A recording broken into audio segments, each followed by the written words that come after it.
विज्ञस्वराट् तेने ब्रह्महृदाय आदिकवये मुह्यन्ति यं सूरयः तेजो वारिमृदां यथा विनिमयो यत्र त्रिसर्गो मृषा धाम्ना स्वेन सदा निरस्तकुहकं सत्यं परं धीमहि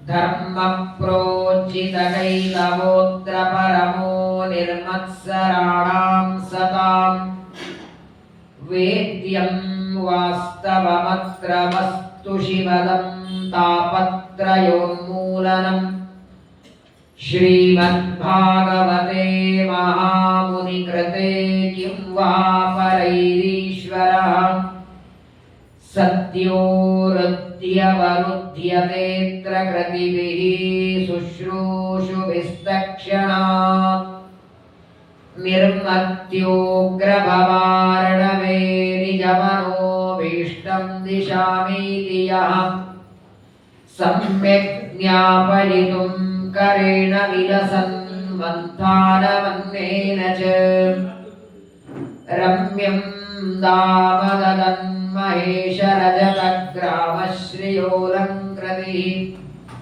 करमन्दीश्वरभक्तिबन्धनवशः प्रीतोऽस्तु कृष्णप्रभुः वसुदेवसुतं देवं कंसचाणूरमर्दनं देवकी परमानन्दं कृष्णं वन्दे जगद्गुरुम्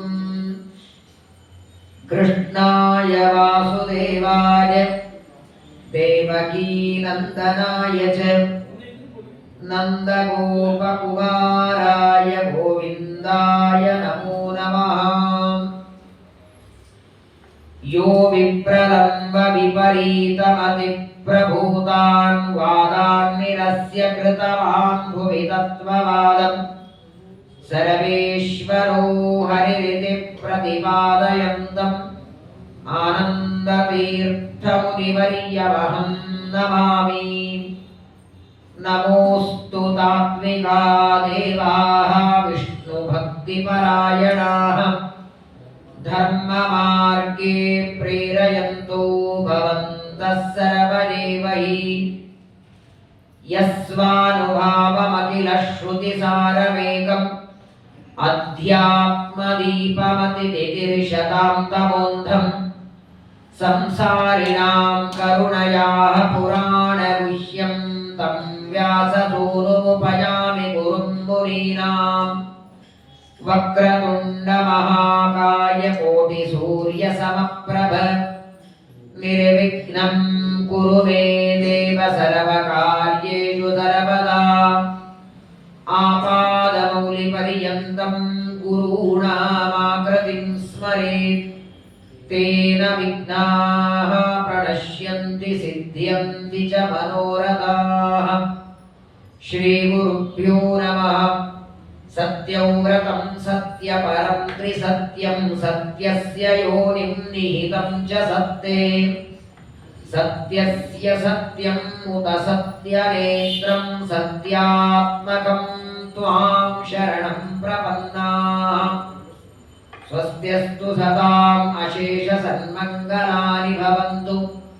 श्लोकैकश्रवणपठनमात्रेण कथावत्तुश्च श्रोतॄणाम् निखिलकलिकतकल्मषापनूतनपटुतरे मोक्षाद्निखिलपुरुषार्थसाधनीभूते श्रीमद्भागवते महापुराणे दशमस्कन्धे यत्किञ्चित् पूर्वोक्तप्रमेयानुवादः। हरिः ओम् हरिः ओम् हरिः ओम्। श्रीगुरुभ्यो नमः। ಜ್ಞಾನಿಗಳಾದ ಮನೋನಿಯಾಮಕ ರುದ್ರದೇವರ ಅವತಾರರಾದ ಶುಕಾಚಾರ್ಯರು ಶ್ರೀಕೃಷ್ಣ ಪರಮಾತ್ಮನ ಚರಿತ್ರೆಯನ್ನ ಗರ್ಭದಲ್ಲಿ ಇರುವಾಗ ಪರಮಾತ್ಮನಿಂದ ರಕ್ಷಣೆಯನ್ನ ಪಡೆದ ಪರೀಕ್ಷಿತರಿಗೆ ನಿರೂಪಣೆ ಮಾಡುತ್ತಿದ್ದಾರೆ. ಯಾವ ಪರಮಾತ್ಮನ ಜನ್ಮಾಷ್ಟಮಿಯ ಪರ್ವಕಾಲ ನಾಳೆ ಸಮಗ್ರವಾದ ಜಗತ್ತು ಆಚರಣೆ ಮಾಡುವ ಹಬ್ಬ.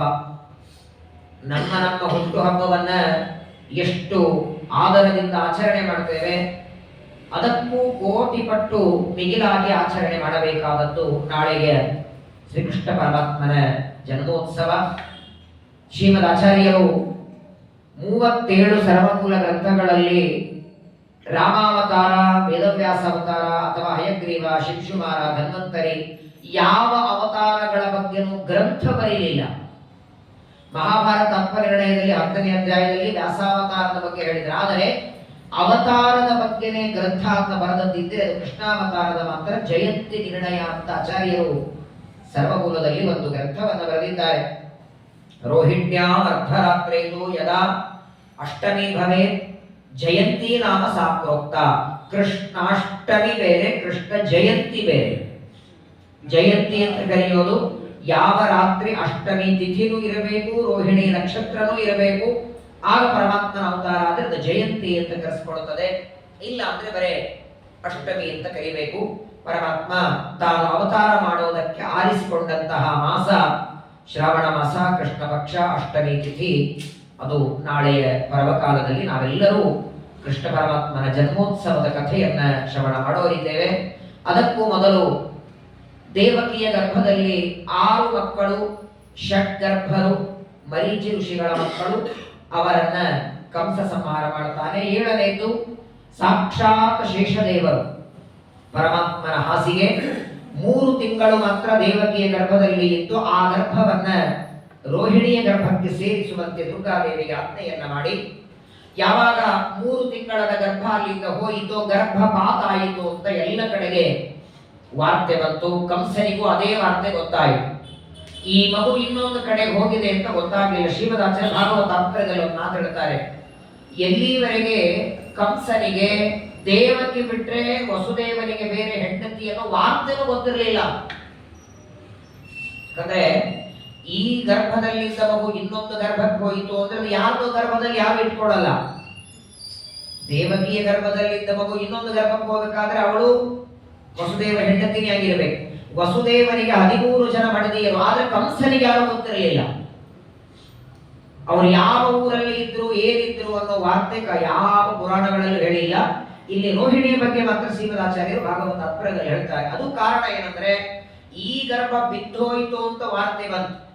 7ನೇ ಗರ್ಭ ವಾಸ್ತವಿಕವಾಗಿ ಬಿದ್ದು ಹೋಗಿಲ್ಲ. ಅದು ಇಲ್ಲಿರುವ ಗರ್ಭ ಇನ್ನೊಂದು ತಾಯಿಯ ಗರ್ಭಕ್ಕೆ ಹೋಗಿದೆ ಅಂತ ಗೊತ್ತಾಗಿ ಬಿಟ್ಟಿದ್ರೆ ಆ ಗರ್ಭನು ತೊಂದರೆ ಕೊಡ್ತಾನೆ ಕಂಸ ಅಂತ ಹೇಳಿ ಆ ನಂದ ಗೋಕುಲದಲ್ಲಿ ರೋಹಿಣಿ ಇದ್ಲಂತೆ, ವಸುದೇವನ ಹೆಂಡತಿ. ಅಲ್ಲಿಗೆ ದುರ್ಗಾದೇವಿ ಗರ್ಭವನ್ನ ಒಯ್ದು ಯಾವಾಗ ಪರಮಾತ್ಮ ತಾನು ಗರ್ಭದಲ್ಲಿ ಪ್ರವೇಶ ಮಾಡ್ತಾರೆ, ಭಗವಂತನಿಗೆ ನಮ್ಮ ಹಾಗೆ ಶ್ರೀಮದಾಚಾರ್ಯ ಹೇಳ್ತಾರೆ, ದೇವರಿಗೆ ಗರ್ಭವಾಸ ಇದೆ, ಗರ್ಭವಾಸನೆ ಇಲ್ಲ ಅನ್ಬೇಡಿ. ವಾಸ ಅಂದ್ರೆ ಇರೋದು. ಯಚ್ಚಗಿಂಚಿ ಜಗತ್ ಸರ್ವಂ ದೃಶ್ಯತೆ ಶ್ರೂಯತೆ ಪಿವ ಅಂತರ್ಬಹಿಷ್ಠ ತತ್ಸರ್ವಂ ವ್ಯಾಪ್ಯ ನಾರಾಯಣ ಸ್ಥಿತ. ಎಲ್ಲಾ ಕಡೆ ಇದ್ದಾನೆ, ಗರ್ಭದಲ್ಲೂ ಇದ್ದಾನೆ. ಗರ್ಭವಾಸ ಇದೆ, ಗರ್ಭವಾಸನ ದುಃಖ ಇಲ್ಲ. ಗರ್ಭವಾಸ ಇಲ್ಲ ಅನ್ನಬಾರದು. ಗರ್ಭದಲ್ಲಿ ಇರ್ತಾರೆ. ತಾನು ತಾಯಿಯ ಗರ್ಭದಿಂದ ಬರಬೇಕಾದರೂ ಕೂಡ ಶ್ವೇತದ್ವೀಪ, ಅನಂತಾಸನ, ವೈಕುಂಠಾದಿ ಲೋಕಗಳಲ್ಲಿ ಯಾವ ರೀತಿ ಸಚ್ಚಿದಾನಂದ ರೂಪದಿಂದ ಕೂತಿರ್ತಾರೆ, ಅದೇ ರೀತಿ ದೇವಕಿಯ ಗರ್ಭದಲ್ಲಿಯೂ ಪರಮಾತ್ಮ ಸನ್ನಿಹಿತನಾಗಿರ್ತಾರೆ. ದೇವಕಿಯ ಗರ್ಭದಲ್ಲಿ ಪ್ರವೇಶ ಮಾಡಿ 6 ತಿಂಗಳಾದ ಮೇಲೆ ಬ್ರಹ್ಮಾದಿ ದೇವತೆಗಳೆಲ್ಲ ಮಥುರಾ ಪಟ್ಟಣಕ್ಕೆ ಬಂದಿದ್ದಾರೆ. ಯಾರ್ಯಾರು ಬಂದಿದ್ದಾರೆ? ಬ್ರಹ್ಮ ಭವಶ್ಚ ತತ್ರೈತ್ಯ ಮುನಿಭಿಃ ನಾರದಾದಿಭಿಃ ದೇವೈಃ ಸಾನುಚರೈ ಸಾಕಂ ಗೀರ್ಭಿರ್ ವಿಷ್ಣುಮಥಾಸ್ತುವತ್. ಯಾವಾಗ ಕಂಸ ವಸುದೇವ ದೇವಕಿಯರ ಕೈಕಾಲಿಗಳಿಗೆ ಬೇಡಿಯನ್ನ ಹಾಕಿ ಬಂಧನದಲ್ಲಿ ಇಟ್ಟಿದ್ದಾರೆ, ಸಣ್ಣದಾದ ದೀಪದ ಹುಳದಷ್ಟು ಬೆಳಕಿಲ್ಲ, ಅಷ್ಟು ಕತ್ತಲೆ ಕೋಣೆಯಲ್ಲಿ ಇಟ್ಟಿದ್ದಾರೆ. ಇಡೀ ಜಗತ್ತಿಗೆ ಬೆಳಕು ಕೊಡುವ ಸೂರ್ಯ ಯಾವ ಪರಮಾತ್ಮನ ಅನನ್ಯ ಭಕ್ತ ದಾಸ, ಅಂತಹ ಕೃಷ್ಣ ಅವತಾರ ಮಾಡಬೇಕಾದ ಸಂದರ್ಭದೊಳಗೆ ಕತ್ತಲೆಯಲ್ಲಿದ್ದಾರೆ, ಬೆಳಕಿಲ್ಲ, ನಾನಾ ರೀತಿಯಾದ ಹುಳಗಳ ಖಚಿತವೇ ತೊಂದರೆ.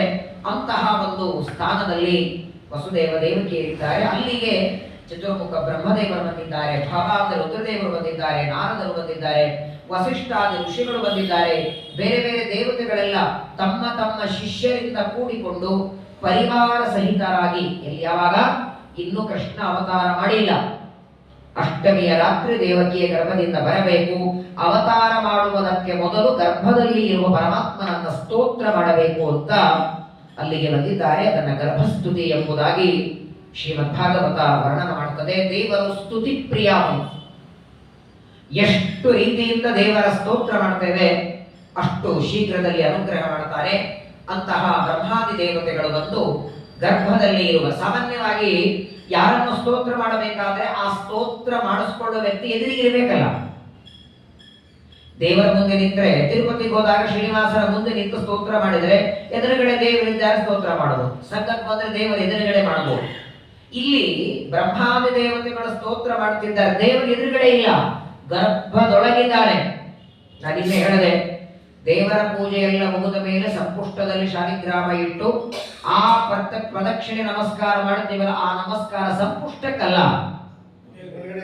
ಹಾಗೆ ಇಲ್ಲಿ ಬ್ರಹ್ಮಾದಿ ದೇವತೆಗಳ ಮಾಡ್ತಾ ಇರೋದು ದೇವಕಿಯ ಗರ್ಭಕ್ಕೆ ಸ್ತೋತ್ರ ಅಲ್ಲ, ಗರ್ಭದಲ್ಲಿರುವ ದೇವರಿಗೆ. ನಿನ್ನೆ ಹೇಳಿದೆ ನಾನು, ದೇವಕಿಯ ಗರ್ಭದಲ್ಲಿ ಕೂತಿದ್ದಾನಂದ್ರೆ ದೇವಕಿಯ ಗರ್ಭ ಒಂದು ಸಂಪುಷ್ಟ ಪೆಟ್ಟಿಗೆ, ಬೆಲೆ ಬಾಳುವ ವಜ್ರವನ್ನ ಪೆಟ್ಟಿಗೆಯಲ್ಲಿ ಇರೋದನ್ನ ನೋಡೋದಕ್ಕೆ ಒಂದು ಕೀ ಬೇಕಲ್ಲ, ಹಾಗೆ ದೇವನಾದ ಪರಮಾತ್ಮನನ್ನ ಜಗತ್ತಿಗೆ ತೋರಿಸಿದ ಕೀ ದೇವಕಿ. ಅಟ್ಟೆ ಅವಳು ಕೀಲಿಕೈಯಟ್ಟೆ ಹೊರತು ರಕ್ತ ಮಾಂಸದಿಂದ ಹುಟ್ಟಿದ ಶರೀರವಲ್ಲ ಅನ್ನೋದಕ್ಕಾಗಿ ಪರಮಾತ್ಮನನ್ನ ಪ್ರಾರ್ಥನೆ ಮಾಡುವುದಕ್ಕೆ ದೇವತೆಗಳೆಲ್ಲ ಬಂದು ಬ್ರಹ್ಮಾದಿ ದೇವತೆಗಳೆಲ್ಲ ಸ್ತೋತ್ರ ಮಾಡ್ತಾರೆ. ತುಂಬಾ ಅದ್ಭುತವಾದ ಸ್ತೋತ್ರ.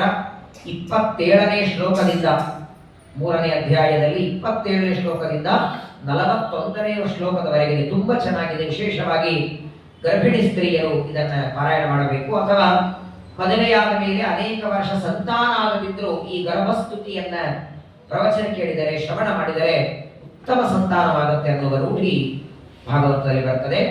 ಬಹಳ ಸುಂದರವಾಗಿ ಬ್ರಹ್ಮದೇವರು ಸ್ತೋತ್ರ ಮಾಡ್ತಾರೆ. ಸತ್ಯವ್ರತಂ ಸತ್ಯ ಪರಂ ತ್ರಿಸತ್ಯಂ ಸತ್ಯಸ್ಯ ಯೋನಿಂ ನಿಹಿತಂ ಚ ಸತ್ಯೇ ಸತ್ಯಸ್ಯ ಸತ್ಯಂ ಉತ ಸತ್ಯನೇತ್ರಂ ಸತ್ಯಾತ್ಮಕಂ ತ್ವಾಂ ಶರಣಂ ಪ್ರಪನ್ನಾಃ. ಈ ಶ್ಲೋಕದೊಳಗೆ ಒಟ್ಟಾರೆ 8 ಸತ್ಯ ಶಬ್ದ ಇಟ್ಟಿದ್ದಾರೆ ಬ್ರಹ್ಮದೇವರು. ಮೊದಲನೇದು ಸತ್ಯವ್ರತಂ ಸತ್ಯ ಪರಂ ತ್ರಿಸತ್ಯಂ ಸತ್ಯಸ್ಯ ಯೋನಿ ನಿಹಿತಂ ಚ ಸತ್ಯೇ ಸತ್ಯಸ್ಯ ಸತ್ಯಂ ಉತ ಸತ್ಯನೇತ್ರಂ ಸತ್ಯಾತ್ಮಕಂ. ಸತ್ಯಪ್ರಬೋಧ ತೀರ್ಥರು ಈ ಶ್ಲೋಕವನ್ನ ತುಂಬಾ ಸಲ ಪಾರಾಯಣ ಮಾಡೋದು, ಅವರಿಗೆ ಇಷ್ಟವಾದ ಶ್ಲೋಕ ಅನ್ನೋದಕ್ಕಾಗಿ ಬ್ರಹ್ಮದೇವರು ಪರಮಾತ್ಮನನ್ನ ಸ್ತೋತ್ರ ಮಾಡುವಾಗ ಕೊನೆಗೆ ಸತ್ಯಾತ್ಮಕಂ ತ್ವಾಂ ಶರಣಂ ಪ್ರಪನ್ನಾಃ ಅದನ್ನೇ ತಮ್ಮ ಶಿಷ್ಯರಿಗೆ ಮುಂದೆ ನಾಮಕರಣ ಮಾಡಿ ಸತ್ಯಪ್ರಬೋಧರು ಸತ್ಯಾತ್ಮರು ಅನ್ನೋ ಹೆಸರನ್ನ ಕೊಟ್ಟರು. ಈ 8 ಸತ್ಯ ಶಬ್ದಗಳಿದೆ. ಇದು ಒಂದೇ ಶ್ಲೋಕ ನಾನು ಒಂದ್ ಕಡೆ ಉಪನ್ಯಾಸ ಮಾಡಿದ್ದೆ, 1.5 ತಿಂಗಳು ಮಾಡಿದ್ದೆ. ಒಂದೇ ಶ್ಲೋಕ 1.5 ತಿಂಗಳು ಮಾಡಿದೆ. ಕೊನೆಗೆ ಆಚಾರ ಮುಂದೆ ಗರ್ಭಸ್ತುತಿ ಮುಗಿಯೋದು ಯಾವಾಗ ಅಂದ್ರು. ನಾನು ಹೇಳಿದೆ, ಇನ್ನು ನಿಮ್ಮ ಮನೆಯವರು ಈಗಿನ 1.5 ತಿಂಗಳು, ನಿಮ್ಮ ಮನೆ 9 ತಿಂಗಳಂತ ಗರ್ಭಧಾರಣೆ ಮಾಡ್ಬೇಕಲ್ಲ. ನಿಮ್ಮ ಮನೆಯವರು ಗರ್ಭಧಾರಣೆ ಆಗಿ ಅವರು ಮಗು ಜನ್ಮ ಕೊಡೋವರೆಗೆ ಮುಗಿಸ್ತಾ ಚಿಂತೆ ಮಾಡಬೇಡಿ. ಬ್ರಹ್ಮದೇವರ ಮಾತು. ಸತ್ಯವ್ರತಂ ಸಾಮಾನ್ಯವಾಗಿ ಬಹಳ ತಲೆ ತಿನ್ನಲ್ಲ, ಸ್ವಲ್ಪ ಹೇಳಿ ಮುಗಿಸ್ಬಿಡ್ತೇನೆ. ಯಾಕಂದ್ರೆ ಈ ಒಂದು ಶ್ಲೋಕದಲ್ಲಿ ಶ್ರೀಮದ್ ಆಚಾರ್ಯರ ಮಾತುಗಳನ್ನ ಹೇಳ್ತಾ ಹೊರಟ್ರೆ ಏನ್ ಬ್ರಹ್ಮದೇವ ಸ್ತೋತ್ರ. ಭಾಗವತ 2 ಇದೆ. ಬಾಲಸಂಗಮಪಿ ಬೋಧಯದೃಶಂ ದುರ್ನಿರೂಪ ವಚನಂಚ ಪಂಡಿತೈ. ಶ್ರೀಮದಾಚಾರ್ಯ ಗ್ರಂಥದಲ್ಲಿ ಸುಮಧುಜಲ್ಲಿ ಹೇಳ್ತಾರ, ಆಚಾರ್ಯರ ಗ್ರಂಥ ಕೇಳೋದಕ್ಕೆ ಹಿತನೂ ಇದೆ, ಕಠಿಣ ಇದೆ. ಭಾಗವತ ಹಾಗೆ ಇದೆ. ಕಥಾರೂಪದಲ್ಲಿ ಕೇಳ್ತಾ ಹೊರಟ್ರೆ ಸರಳ ಅನಿಸ್ತದೆ. ಅದೇ ಒಂದೊಂದು ಶ್ಲೋಕಗಳಿಗೆ ವ್ಯಾಖ್ಯಾನವನ್ನ, ಟಿಪ್ಪಣಿಯನ್ನ, ವಿವರಣೆಯನ್ನ ಕೇಳ್ತಾ ಹೊರಟ್ರೆ ಬೇಗ ಮಂಗಳಾರತಿ ಮಾಡಿ ಸಾಕು ಅನ್ಬೇಕು. ಈ ಶ್ಲೋಕದ ಬಗ್ಗೆ 1-2 ಮಾತನ್ನು ನಾವು ತಿಳಿಯೋಣ. ಮೊದಲನೇದಾಗಿ ಸತ್ಯವ್ರತಂ ಶಬ್ದವನ್ನ ಇಟ್ಟಿದ್ದಾರೆ. ಸತ್ಯವ್ರತ ಸತ್ಯ ಪರ ತ್ರಿಸತ್ಯ ಸತ್ಯಸ್ಯ ಯೋನಿ ನಿಹಿತಂಚ ಸತ್ಯೇ ಸತ್ಯಸ್ಯ ಸತ್ಯ ಉತ ಸತ್ಯನೇತ್ರ ಸತ್ಯಾತ್ಮಕ. ಸಂಸ್ಕೃತದಲ್ಲಿ ಸತ್ಯ ಅನ್ನುವ ಶಬ್ದವನ್ನ ಕನ್ನಡದೊಳಗೆ ನಾವೆಲ್ಲರೂ ವ್ಯವಹಾರ ಎಲ್ಲಿ ಮಾಡ್ತೀವಿ, ಅವನು ಸತ್ಯ ಮಾತಾಡ್ತಾನೆ. ಸತ್ಯ ಶಬ್ದಕ್ಕೆ ನಾವೆಲ್ಲ ತಿಳ್ಕೊಂಡದ ಅರ್ಥ ಏನು? ಇದ್ದದ್ದು ಇದ್ದಂಗೆ ಹೇಳೋದು ಅಲ್ವಾ. ಮೊಬೈಲ್ ಅನ್ನ ತಗೊಂಡಿದ್ದಾನೆ ಅಂತ ಹೇಳಿದ್ರೆ ಅಯ್ಯೋ ಸತ್ಯ ಮಾತಾಡ್ತಾನೆ. ಸತ್ಯ ಶಬ್ದಕ್ಕೆ ಇದ್ದದ್ದಂಗೆ ಹೇಳೋದಲ್ಲ, ಆ ಅರ್ಥ ಅಲ್ಲ ಅಂತಾರೆ ಆಚಾರ್ಯರು. ಸತ್ಯಂ ಬ್ರೂಯ ಪ್ರಿಯಂ ಬ್ರೂಯ ನ ಬ್ರೂಯ ಸತ್ಯಮಪ್ರಿಯಂ. ಸತ್ಯ ಅನ್ನುವ ಶಬ್ದಕ್ಕೆ ಇದ್ದದ್ದು ಇದ್ದ ಹಾಗೆ ಹೇಳೋದು ಅಂತ ಅರ್ಥವಲ್ಲ. ಸತ್ಯ ಶಬ್ದಕ್ಕೆ ಶ್ರೀಮದಾಚಾರ್ಯ ಅಂತಾರೆ, ಯಾವುದನ್ನ ನಾನು ಮಾತಾಡಿದರೆ ಒಬ್ಬ ವ್ಯಕ್ತಿಯ ಮನಸ್ಸಿಗೆ ನೋವಾಗತ್ತೆ, ಇನ್ನೊಬ್ಬರಿಗೆ ಅಪ್ರಿಯವಾದ, ಇನ್ನೊಬ್ಬರಿಗೆ ಪ್ರಿಯವಾಗದೇ ಇರುವ ಮಾತುಗಳ ಆಡದೆ ಇರೋದೇನಿದೆಯೋ ಅದು ಸತ್ಯ ಅಂತ ಆಚಾರ್ಯರನ್ನು. ಪ್ರಪಂಚ ನೋಡಿ ಹೇಗಿದೆ, ಒಬ್ಬ ವ್ಯಕ್ತಿಯಲ್ಲಿ ಇರುವ ಯಾವುದೇ ಒಂದು ಸತ್ಯ, ಒಂದೇ ಮಾತು ಸತ್ಯ ಮಾತಾಡಿ ನಾಳೆ ಅವನೇ ನಿಮ್ಗೆ ದ್ವೇಷಿ ಆಗ್ತಾನೆ, ಸುಳ್ಳು ಮಾತಾಡಿ ಅವನೇ ನಿಮ್ಗೆ ಗೆಳೆಯ ಆಗ್ತಾನೆ. ಅವನು ದಾನ ಕೊಡದಿದ್ರು ದಾನ ಕೊಟ್ಟ ಅಂತ ಅವನ ಬಗ್ಗೆ ಸುಳ್ಳು ಹೇಳಿ ಖುಷಿ ಆಗ್ತಾನೆ. ಒಂದು ದಿನ ಯಾರಿಗೆ ಕೊಡಲ್ಲ, ಒಂದಿನ ಮಠಕ್ಕೆ ಬರಲ್ಲ, ಒಂದಿನ ಸಂಘಕ್ಕೆ ಬರಲ್ಲ, ಒಂದಿನ ಬಡಿಸೋದಿಲ್ಲ, ಒಂದಿನ ಮಾಡಲ್ಲ ಅಂತ ಅವನ ಬಗ್ಗೆ ಸತ್ಯವಾದತೆ ಹೇಳಿ ತಪ್ಪೇನಿಲ್ಲ. ಅವನಲ್ಲಿ ಇದ್ದದ್ದೇ ಸತ್ಯ ಹೇಳಿ ಅಷ್ಟಕ್ಕೆ ಆ ವ್ಯಕ್ತಿ ಕೋಪ ಬರ್ತದೆ. ಅದಕ್ಕೆ ಆಚಾರ್ಯರಂದು ಸತ್ಯ ಮಾತಾಡು, ಆದರೆ ಅಪ್ರಿಯವಾದದ್ದು ಮಾತಾಡಬೇಡ. ಇದು ಲೌಕಿಕವಾಗಿ ಮಾತಾಡುವಾಗ ಸತ್ಯ ಶಬ್ದಕ್ಕೆ ಅಪ್ರಿಯವಾದದ್ದು ಮಾತಾಡದಿರೋದು. ಆದರೆ ಇಲ್ಲಿ ನೋಡಿ ಶಿವದಾಚಾರ್ಯರಂತಾರೆ, ಸತ್ಯ ಶಬ್ದವನ್ನ ಮೊದಲು ಬಿಡಿಸಿರಪ್ಪ. ನಮ್ಮಲ್ಲಿ ನೋಡಿ, ನಾನು ಅನೇಕ ಸಲ ಹೇಳಿದ್ದೇನೆ, ವರ್ಣ ಬೇರೆ, ಪದ ಬೇರೆ, ಅಕ್ಷರ ಬೇರೆ, ವಾಕ್ಯ ಬೇರೆ. ಒಂದು ಪದ ಅಂತ ಆಗಬೇಕಾದರೆ ಒಂದು ವ್ಯಂಜನ, ಒಂದು ಸ್ವರ, ಎರಡು ಸೇರಿರಬೇಕು. ಸ್ವರ ವ್ಯಂಜನ ಸೇರಿದರೆ ಅದು ವಾಕ್ಯ ಶಬ್ದ ಆಗತ್ತೆ, ಪದ ಆಗತ್ತೆ. ಎರಡು ಪದ ಸೇರಿದರೆ ವಾಕ್ಯ ಆಗತ್ತೆ. ಈಗ ಸತ್ಯ ಅನ್ನೋ ಶಬ್ದ ಇದೆ, ಅದನ್ನ ಬಿಡಿಸಿ ಮೂರು ಶಬ್ದ ಒಳಗೆ ಸೇರ್ಕೊಂಡಿದೆ. ಸ ತ ಯ. ಆಚಾರ್ಯ ಮೂರಕ್ಕೂ ಅರ್ಥ ಹೇಳ್ತಾರೆ. ಸಚ್ಶಬ್ದ ಉತ್ತಮಂ ಬ್ರೂಯಾತ್ ತೀತಿ ಆನಂದ ವೈವದೆ ಏಹಿ ಜ್ಞಾನಂ ಸಮುದ್ದಿಷ್ಟಂ ತಸ್ಮಾತ್ ಸತ್ಯಮುದೀರ್ಯತೆ. ಶಿವರಾಚಾರ್ಯ ಒಬ್ಬರು ಬೇಕು ನೋಡಿ ದೇವರ ಬಗ್ಗೆ ಹೇಳೋದಕ್ಕೆ. ಸತ್ಯವ್ರತ ಅನ್ನೋದಕ್ಕೆ ಆಚಾರ್ಯರಂತಾರೆ, ಮೊದಲನೇದಾಗಿ ಸತ್ಯ ಅನ್ನೋ ಶಬ್ದಕ್ಕೆ ನೀವೆಲ್ಲ ಅರ್ಥ ಮಾಡ್ಕೊಳ್ಳಿ ಅಂತ ಆಚಾರ್ಯರು. ದೇವರನ್ನ ಸತ್ಯ ಸತ್ಯ ಅಂತ ಕರೀತಾರೆ. ಪ್ರಾಯ ನಮ್ಮ ಉತ್ತರಾದಿ ಮಠದ ಪರಂಪರೆಯಲ್ಲಿ ವೇದನಿಧಿ ತೀರ್ಥರವರೆಗೆ ಬೇರೆ ಬೇರೆ ಹೆಸರಿದೆ.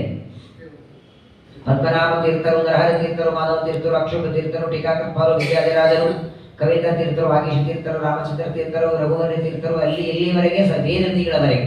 ಅನಂತರ ಸತ್ಯವು ವ್ರತರಿಂದ ಆರಂಭ ಮಾಡಿಕೊಂಡು, ಅಲ್ಲಿಯೂ ಮೊದಲು ಸತ್ಯವ್ರತ, ಇಲ್ಲಿಯೂ ಸತ್ಯವ್ರತ ಶಬ್ದನೇ. ಅಲ್ಲಿಂದ ಸತ್ಯ ಸತ್ಯ ಅಂತ ಆಚಾರ್ಯ ನೋಡಿ ಶ್ರೀಮದಾಚಾರ್ಯ ಹೇಳ್ತಾರೆ, ದೇವರನ್ನ ಸತ್ಯ ಅಂತ ಯಾಕೆ ಕರಿಬೇಕು? ತತ್ಸವಿತುರ್ವರೆಣ್ಯಂ ಭರ್ಗೋ ದೇವಸ್ಯ ಧೀಮಹಿ ಧಿಯೋ ಯೋ ನ ಪ್ರಚೋದಯಾತ್.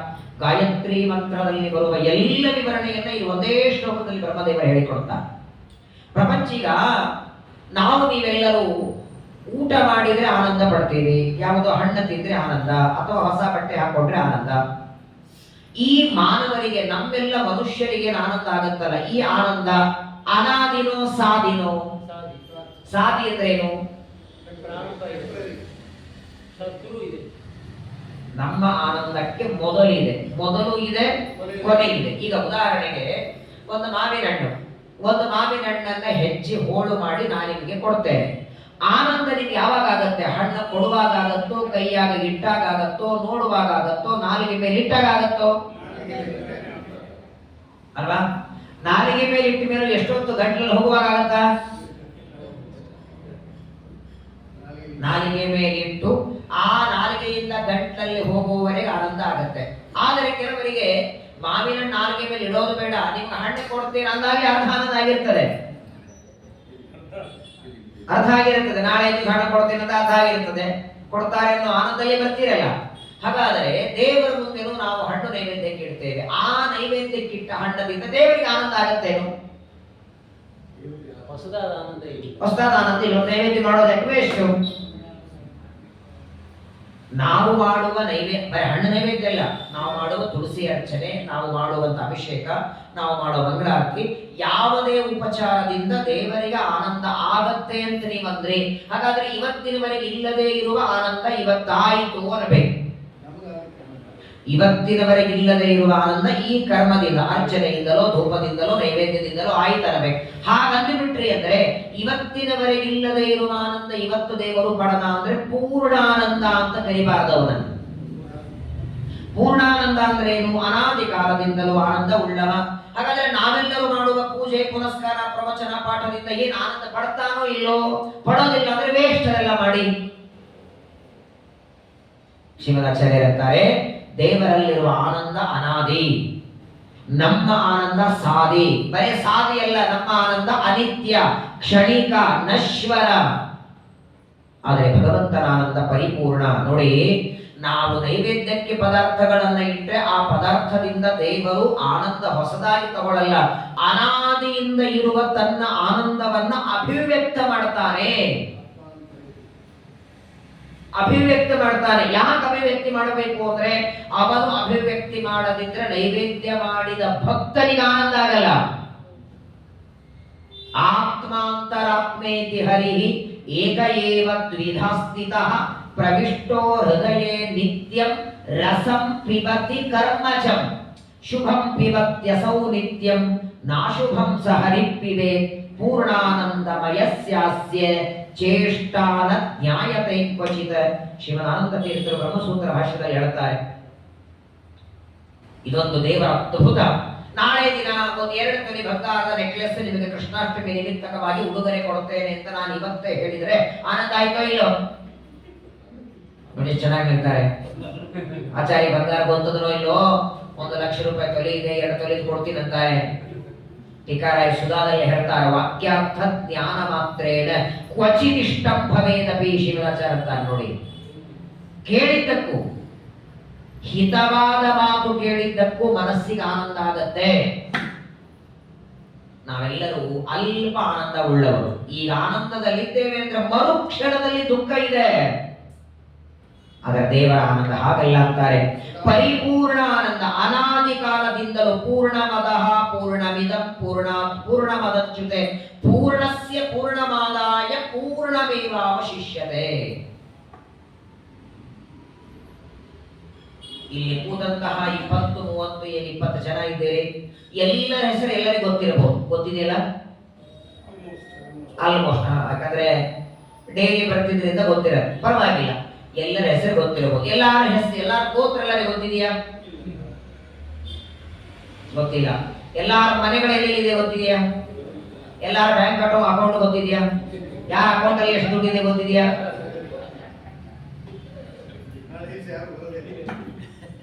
ವಿಚಾರ ಮಾಡಿ. ಇಲ್ಲಿ ಕೂತಂತಹ 20 ಜನರಲ್ಲೇನೆ ಪರಸ್ಪರವಾಗಿ ಮತ್ತೆ ದಿನ ಬರ್ತೀರಿ, ದಿನ ಕುರ್ಚಿ ಪಕ್ಕದಲ್ಲಿ ಕೂತ್ಕೊಂಡಿರ್ತೀರಿ, ದಿನ ನೋಡ್ತೀರಿ, ದಿನ ಹೋಗ್ತೀರಿ. ವಿಚಾರ ಮಾಡಿ, ಇಲ್ಲಿ ಕೂತಂತ 20 ಜನ ಅಲ್ಲ, ಬರೀ ಒಂದು ಬೆಂಗಳೂರಲ್ಲಿರೋ ಬಸವೇಶ್ವರ ನಗರ ಅಲ್ಲ, ಒಂದು ಪ್ರಕಾಶ್ ನಗರ ಅಲ್ಲ, ಇಲ್ಲಿ ಬರೀ ಬೆಂಗಳೂರಲ್ಲ, ಮೈಸೂರಲ್ಲ, ಇಡೀ 14 ಲೋಕಾತ್ಮಕವಾದ ಬ್ರಹ್ಮಾಂಡ ಅನಂತ ಜೀವರು ಇರುವೆಯನ್ನಾರಂಭ ಮಾಡಿ ಎಲ್ಲರ ಬರೀ ಇವರ ಹೆಸರಲ್ಲ, ಇವರ ಹೆಸರು, ಗೋತ್ರ, ಇವರ ಅಕೌಂಟು, ಇವರ ಹಿಂದಿನ ಜನ್ಮ, ಮುಂದಿನ ಜನ್ಮ, ಈಗಿರುವ ಕರ್ಮ, ಹಿಂದಿನ ಕರ್ಮ ಎಲ್ಲ ಗೊತ್ತಿದೆ ದೇವರಿಗೆ. ಎಂಥ ಜ್ಞಾನ ದೇವರ ಹೇಳಿ. ಇವತ್ತು ಒಬ್ಬ ವಿಜ್ಞಾನಿ ಏನಾದರೂ ಒಂದು ಹೊಸದಾದ ವಸ್ತುವನ್ನು ಆವಿಷ್ಕರಣ ಮಾಡಿದರೆ ಆ ವಿಜ್ಞಾನಿಗೆ ಜ್ಞಾನ ಕೊಟ್ಟ ಈ ವ್ಯಕ್ತಿ ಎಷ್ಟು ವಿಜ್ಞಾನಿ ಇರಬೇಕು ಇವನ ಹತ್ರ? ದೇವರು ಕೊಟ್ಟ ಬುದ್ಧಿಯೊಳಗೆ, ದೇವರು ಕೊಟ್ಟ ಜ್ಞಾನದೊಳಗೆ ಒಂದು ಚಾರಣೆ ಭಾಗ 4% ಇವತ್ತಿನ ವಿಜ್ಞಾನಿಗಳು ಅದರ ಉಪಭೋಗ ಮಾಡಿ ಅದನ್ನು ಕೆಲಸ ಮಾಡ್ತಾರೆ. ಅವರೇ ಇಷ್ಟು ವಿಜ್ಞಾನದಿಂದ ಬುದ್ಧಿವಂತರಾಗಬೇಕಾದರೆ ದೇವರ ಜ್ಞಾನ ಎಷ್ಟಿರಬೇಕು? ಅನಂತ ಜೀವರ ಜ್ಞಾನ. ಯಾಕೆ ಇವರಿಗೆ ಮಾನವ ಜನ್ಮ, ಇವರಿಗೆ ಹದ್ದಿ ಯಾಕೆ, ಇವರಿಗೆ ನಾಯಿ ಯಾಕೆ, ಇವರ ಹಿಂದಿನ ಕರ್ಮ ಏನು, ಈಗಿನ ಕರ್ಮ ಏನು, ಅವರವರ ಕರ್ಮ ಬರೀ ಗೊತ್ತಿರೋದು ಮಾತ್ರವಲ್ಲ, ಅವರ ಕರ್ಮದ ಫಲ ಅವರಿಗೆ ಕೊಡಬೇಕು. ವ್ಯತ್ಯಾಸ ಇನ್ನೊಬ್ಬರಿಗೆ ಕೊಟ್ಟರೆ, ಒಂದು ಪಾಕೆಟ್ ಅಲ್ಲಿ 2 ಉಂಡಿ ಹಾಕಿದ್ರೆ ಯಾವ ಪಾಕೆಟ್ ಯಾರಿಗಾರು ಕೊಡಬಹುದು ನೀವು, ಹೌದು ಇಲ್ಲ? ಆದರೆ 1000 ರೂಪಾಯಿ ಸೇವಾ ಮಾಡಿಸಿದವ್ರಿಗೆ ಈ ಪಾಕೆಟ್, 2000 ರೂಪಾಯಿ ಸೇವಾ ಮಾಡಿದ್ರೆ ಈ ಪಾಕೆಟ್ ಒಂದು ವ್ಯತ್ಯಾಸ ಮಾಡಿದ್ರೆ ಆಗ ನಿಮ್ಗೆ ಗೊಂದಲ ಆಗತ್ತೆ.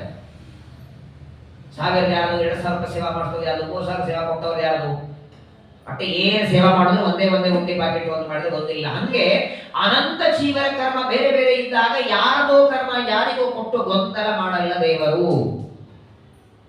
ಶ್ರೀಮದಾಚಾರ್ಯರಂತಾರೆ, ಅನಾದಿ ಕಾಲದಿಂದಲೂ ಈಗಾಗಲೇ ರಿಟೈರ್ ಆಗಿ ಹೋದ ಬ್ರಹ್ಮಾರಿ, ಈಗಾಗಲೇ ಮುಕ್ತರಾದ ಬ್ರಹ್ಮ, ರುದ್ರ, ಗರುಡ, ಶೇಷ ಅವರ ಜ್ಞಾನ, ಈಗಿರೋರ ಜ್ಞಾನ, ಮುಂದೆ ಬರೋರ ಜ್ಞಾನ, ದೇವತೆಗಳು, ದಾನವರು, ಯಕ್ಷರು, ಕಿನ್ನರವರು, ಗಂಧರ್ವರು, ಋಷಿಗಳು, ಮನುಷ್ಯರು, ಪ್ರಾಣಿಗಳು, ಪಕ್ಷಿಗಳು, ಇರುವೆ, ಸೊಳ್ಳೆ, ಮೊಸಳೆ, ಮೀನು, ತಿಮಿಂಗಿಲ, ಹಂದಿ, ನಾಯಿ, ಇವರೆಲ್ಲರ ಜ್ಞಾನ ಅನಾದಿ ಕಾಲದಿಂದಲೂ ಪರಿಪೂರ್ಣವಾಗಿ ಉಳ್ಳವ. ಆ ಕಾರಣದಿಂದ ಸತ್ಯ. ಏನು ಕೊಟೇಶನ್ ಕೊಡೋದಾರ ಶ್ರೀಮದಾಚಾರ್ಯರು? ಸ ಅಂದ್ರೆ ಉತ್ತಮ, ತಿ ಅಂದ್ರೆ ಜ್ಞಾನ, ಯ ಅಂದ್ರೆ ಆನಂದ. ಆ ಸ ಅನ್ನೋದು ಎರಡಕ್ಕೆ ಹಚ್ಕೊಳ್ಳಿ ಅಂದ್ರೆ ಆಚಾರ್ಯರು. ಪರಿಪೂರ್ಣವಾದ ಆನಂದ, ಪರಿಪೂರ್ಣವಾದ ಜ್ಞಾನ ಉಳ್ಳವ, ಅನಂತ ವೇದಗಳ ಜ್ಞಾನ, ಅನಂತ ಉಪನಿಷತ್ತು ವೇದಶಾಸ್ತ್ರಗಳ ಜ್ಞಾನ ಮಾತ್ರವಲ್ಲದೆ ಜೀವರಾಶಿಗಳ ಅನಾದಿಯಾದ ಕರ್ಮಗಳ ಜ್ಞಾನವು ಪರಮಾತ್ಮನಿಗೆ ಅನಾದಿ ಕಾಲದಿಂದ ಇದ್ದದ್ದರಿಂದ ಭಗವಂತನನ್ನ ಸತ್ಯ. ಏನ್ ಶ್ರೀಮದಾಚಾರ್ಯರ ಮಾತು! ಪ್ರಾಯ ನಮ್ಮ ಭಾಗವತದಲ್ಲೇನೆ ಪ್ರಿಯವ್ರತ ರಾಜನ ಕಥೆ ಕೇಳಿದ್ವಿ ಹಿಂದೆ. ಪ್ರಿಯವ್ರತ ಅಂತ ಹೆಸರಿತ್ತವನಿಗೆ, ದೇವರಿಗೆ ಪ್ರಿಯವಾದ ವ್ರತ ಮಾಡುತ್ತಿದ್ದ. ಆದ್ರೆ ಪರಮಾತ್ಮನಿಗೆ ಬ್ರಹ್ಮದೇವರು ಸ್ತೋತ್ರ ಮಾಡುವಾಗ ಮೊದಲನೇ ಹೆಸರೇ ಸತ್ಯವ್ರತಂ. ಏನೇನು ವ್ರತ ಅಂತ ದೇವರು ಮಾಡುತ್ತಾನೋ ಅದು ಎಲ್ಲವೂ ಸತ್ಯನೇ. ಸೃಷ್ಟಿ ಮಾಡಬೇಕು, ವ್ರತ ಅಂದ್ರೆ ಸಂಕಲ್ಪ. ಸತ್ಯವ್ರತಂ, ಜಗತ್ತಿನ ಸೃಷ್ಟಿ ಮಾಡಬೇಕು ಅಂತ ಇಚ್ಛೆ ಪಟ್ಟ. ಬ್ರಹ್ಮದೇವರನ್ನ ಬುದ್ಧಿವಂತರಾಗಿ ಮಾಡಬೇಕು ಅಂತ ಇಚ್ಛೆ ಪಟ್ಟ. ಯಾಕೆ ದಡ್ಡ ಮಾಡಲಿಲ್ಲ ಅಂತ ಕೇಳಿದ್ರೆ, ಮಾವಿನ ಹಣ್ಣನ್ನ ಈ ಗಿಡದಲ್ಲಿ ಬರುವಾಗ ಯಾಕೆ ಮಾಡದಿ, ಮಾವಿನ ಹಣ್ಣಿನ ಗಿಡನ ಯಾಪಲ್ ಕೊಡುವಾಗ ಯಾಕೆ ಮಾಡಲಿಲ್ಲ ಅಂತ ಕೇಳಿದ್ರೆ ಯಾವುದು ಉತ್ತರ ಇಲ್ಲ. ಯಾವ ಹಣ್ಣು ಯಾವ ಗಿಡದಿಂದ ಬರಬೇಕು, ಯಾವ ಹೂವಿಗೆ ಯಾವ ವಾಸನೆ, ಯಾವ ಹಣ್ಣಿಗೇನು, ಇದೆಲ್ಲವೂ ಅನಾದಿಯಾದ ಭಗವಂತನ ಸಂಕಲ್ಪದಂತೆ ನಡೆಯೋದು. ಈಗ ನೋಡಿ, ನಾವೆಲ್ಲ ನಮ್ಮ ನಮ್ಮ ಮಕ್ಕಳಿಗೆ ತೊಟ್ಲಲ್ಲಿ ಹಾಕಿ ಹೆಸರು ಇಡ್ತೀವಿ. ಈ ಇದಕ್ಕೆ ಮಾವಿನ ಹಣ್ಣು ಹೆಸರು ಯಾರು ಇಟ್ಟದ್ದು ಹೇಳಿ? ಇದು ಹೋಗಿದ್ದ ತೊಟ್ಲಿಗೆ, ಮಾವಿನ ಗಿಡದ ತೊಟ್ಲಿಗೆ ಹೋಗಿದ್ರೆ ಹಾಗಾದ್ರೆ ಮಾವಿನ ಹಣ್ಣು ನೀವು ಪೂರ್ವಜರು ಕರೆದ್ರು, ನೀವು ಕರೆದ್ರೆ ನಿಮ್ಮ ಮಕ್ಕಳು ಕರೆದು. ಪ್ರಪಂಚದೊಳಗಿರುವ ಎಲ್ಲಾ, ಇದನ್ನು ಫ್ಯಾನು ಅಂತ ಯಾಕೆ, ಇದಕ್ಕೆ ಯಾಕೆ ಅನ್ನೋದು, ಇದನ್ನು ವಾಚ್ ಅಂತ ಯಾಕೆ, ಇದಕ್ಕೆ ಮೈಕ್ ಅಂತ ಯಾಕೆ, ಇದನ್ನ ನಾಮಕರಣಕ್ಕೆ ಹೋಗಿದ್ರ ನೀವು? ಇದನ್ನ ತೊಟ್ಲಾಗ ಹಾಕಿ ಮೈಕು ಅಂತ ಯಾರಾದ್ರೂ ಓದಿರ? ಅಸ್ಮಾತ್ ಪದಾದಯಮರ್ಥೋ ಬೋದ್ಧವ್ಯಃ ಇತಿ ಈಶ್ವರೇಚ್ಛಾ ಸಂಕೇತ ಶಕ್ತಿ. ಪ್ರಪಂಚದೊಳಗೆ ಯಾವ ಶಬ್ದದಿಂದ ಯಾವ ವಸ್ತು ಕರಿಬೇಕು ಅಂತ ಭಗವಂತನ ಸಂಕೇತ, ದೇವರ ಸಂಕಲ್ಪ. ಅದರಂತೆ ನಾವೆಲ್ಲರೂ ವ್ಯವಹಾರ ಮಾಡ್ತೇವೆ. ಇದನ್ನ ಮಾವಿನ ಮರ, ಇದು ಬೇವಿನ ಮರ, ಇದು ಪಕ್ಷಿ, ಇದು ಪ್ರಾಣಿ, ಇದು ಗಿಡ, ಇದು ಸಮುದ್ರ, ಇದು ನದಿ, ಇದು ಪರ್ವತ, ಇದು ಕಲ್ಲು, ಇದು ಮಣ್ಣು, ಇದು ಫ್ಯಾನು, ಇದು ಲೈಟು.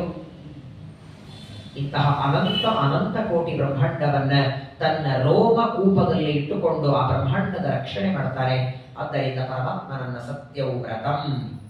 ಎರಡನೇದು ಸತ್ಯಪರಂ. ಸತ್ಯ ಅನ್ನೋದಕ್ಕೆ ಪಂಚಭೂತಗಳು ಅಂತ ಆಚಾರ್ಯರು. ನೋಡಿ, ಒಂದೆರಡು ಮಾತಾಡ್ತೇನೆ. ನಮಗೆಲ್ಲ ಈ ಸಂಸಾರ ಯಾಕೆ ಬಂತು? ಪದೇ ಪದೇ ಗರ್ಭವಾಸ, ಜನ್ಮ, ಮರಣ, ಮತ್ತೆ ಹುಟ್ಟೋದು, ಮತ್ತೆ ಗರ್ಭ, ಮತ್ತೆ ಜನ್ಮ. ಹುಟ್ಟಿದ ಮೇಲೆ ನಾನು, ನನ್ನವರು, ನನ್ನದು, ಬೇಕು ಬೇಡ, ಸಿಕ್ಕರೆ ಆನಂದ, ಸಿಗದೇ ಇದ್ದರೆ ದುಃಖ. ಇದೆಲ್ಲ ಸಂಸಾರ ಬರೋದಕ್ಕೆ ಮೂಲ ಕಾರಣಗಳೇನು? ಜ್ವರ ಯಾಕೆ ಬಂತು ಅಂದ್ರೆ ಮಳೆಯಲ್ಲಿ ಓಡಾಡಿದ್ದಕ್ಕೆ ಅಂತ ಕಾರಣ ಹೇಳಬಹುದು. ನಾಳೆ ಯಾಕೆ ಪ್ರವಚನ ನೀನು ಬರಲಿಲ್ಲ, ಪ್ರವಚನ ನಾಳೆ ಯಾರೋ ಬರಲಿಲ್ಲ, ಯಾಕೆ ಉಪವಾಸ ಬರಲಿಲ್ಲ ಅಂತಾರೆ, ಮಾಡ್ತಾರೋ ಬಿಡ್ತಾರ. ಆಮೇಲೆ ಪ್ರತಿಯೊಂದಕ್ಕೂ ಕಾರಣ ಇರತ್ತಲ್ಲ. ಸಂಸಾರ ಬರೋದಕ್ಕೆ, ನಾವೆಲ್ಲರೂ ಮತ್ತೆ ಮತ್ತೆ ತಾಯಿಯ ಗರ್ಭದಲ್ಲಿ ಬರೋದಕ್ಕೆ ಮೂಲ ಕಾರಣಗಳು ಯಾವುದು? 7 ಕಾರಣ ಟೀಕಾಕೃತ್ಪಾದ ಸುಧಾದಲ್ಲಿ ಹೇಳ್ತಾರೆ. ಅಜ್ಞಾನಾಂ ಜ್ಞಾನದೋ ವಿಷ್ಣು ಜ್ಞಾನಿನಾಂ ಮೋಕ್ಷದಶ್ಚ ಸಹ ಆನಂದದಶ್ಚ ಮುಕ್ತಾನಾಂ ಸಯೇವೇಕೋ ಜನಾರ್ದನ ಅನುವ್ಯಾಖ್ಯಾನದಲ್ಲಿ ಆಚಾರ್ಯ ಹೇಳ್ತಾರೆ. ಟೀಕಾರಾಯ ಅಷ್ಟು ಚೆನ್ನಾಗಿ ವಿವರಣೆ ಕೊಡ್ತಾರೆ. ನಾವೆಲ್ಲರೂ ಮತ್ತೆ ಮತ್ತೆ ಗರ್ಭಕ್ಕೆ ಬರೋದಕ್ಕೆ, ಜನ್ಮ ಮರಣದ ಈ ಸಂಕೋಲೆಯಲ್ಲಿ ಚಕ್ರದಲ್ಲಿ ತಿರುಗುವುದಕ್ಕೆ ಒಟ್ಟಾರೆ ಕಾರಣಗಳು 7. ಮೊದಲನೇದ್ದು ಅವಿದ್ಯಾ, ಎರಡನೇದ್ದು ಕಾಮ, ಮೂರನೇದ್ದು ಕರ್ಮ, ನಾಲ್ಕನೇದ್ದು ಲಿಂಗದೇಹ, 5ನೇದ್ದು ಸ್ವಗುಣಾಚ್ಛಾದಿಕ, 6ನೇದ್ದು ಪರಮಾಚ್ಛಾದಿಕ, 7ನೇದ್ದು ಭಗವಂತನ ಇಚ್ಛಾ. ಏನು ಆಚಾರ್ಯ ವಿವರಣೆ ಕೊಡ್ತಾರೆ. ಇದನ್ನೇ 1 ಗಂಟೆ ಉಪನ್ಯಾಸ ಮಾಡಬಹುದು. ಬಂಧಕ ಶಕ್ತಿ ಅಂತ ಕರೀತಾರೆ. ಇದನ್ನ ಪರಮಾತ್ಮ ದೂರ ಮಾಡ್ತಾರೆ. ತುಂಬಾ ವಿವರಣೆ ಇದು ಹೇಳಿದ್ನಲ್ಲ. ಬ್ರಹ್ಮದೇವರು ಮಾಡಿದ ಈ 1 ಶ್ಲೋಕನೇ 1 ತಿಂಗಳವರೆಗೆ ಹೇಳುವಷ್ಟಿದೆ. ಇದರಲ್ಲಿ ಸಂಕ್ಷೇಪದಲ್ಲಿ ಹೇಳ್ತೇನೆ. ಸತ್ಯ ಪರಂ. ನಮ್ಮೆಲ್ಲರ ಶರೀರ ಪಂಚಭೂತಗಳಿಂದ ರೆಡಿಯಾದದ್ದು. ಒಬ್ಬ ಮನುಷ್ಯನ ಶರೀರ ರೆಡಿ ಆಗೋದಕ್ಕೆ ಮಟೀರಿಯಲ್ ಬೇಕಲ್ಲ.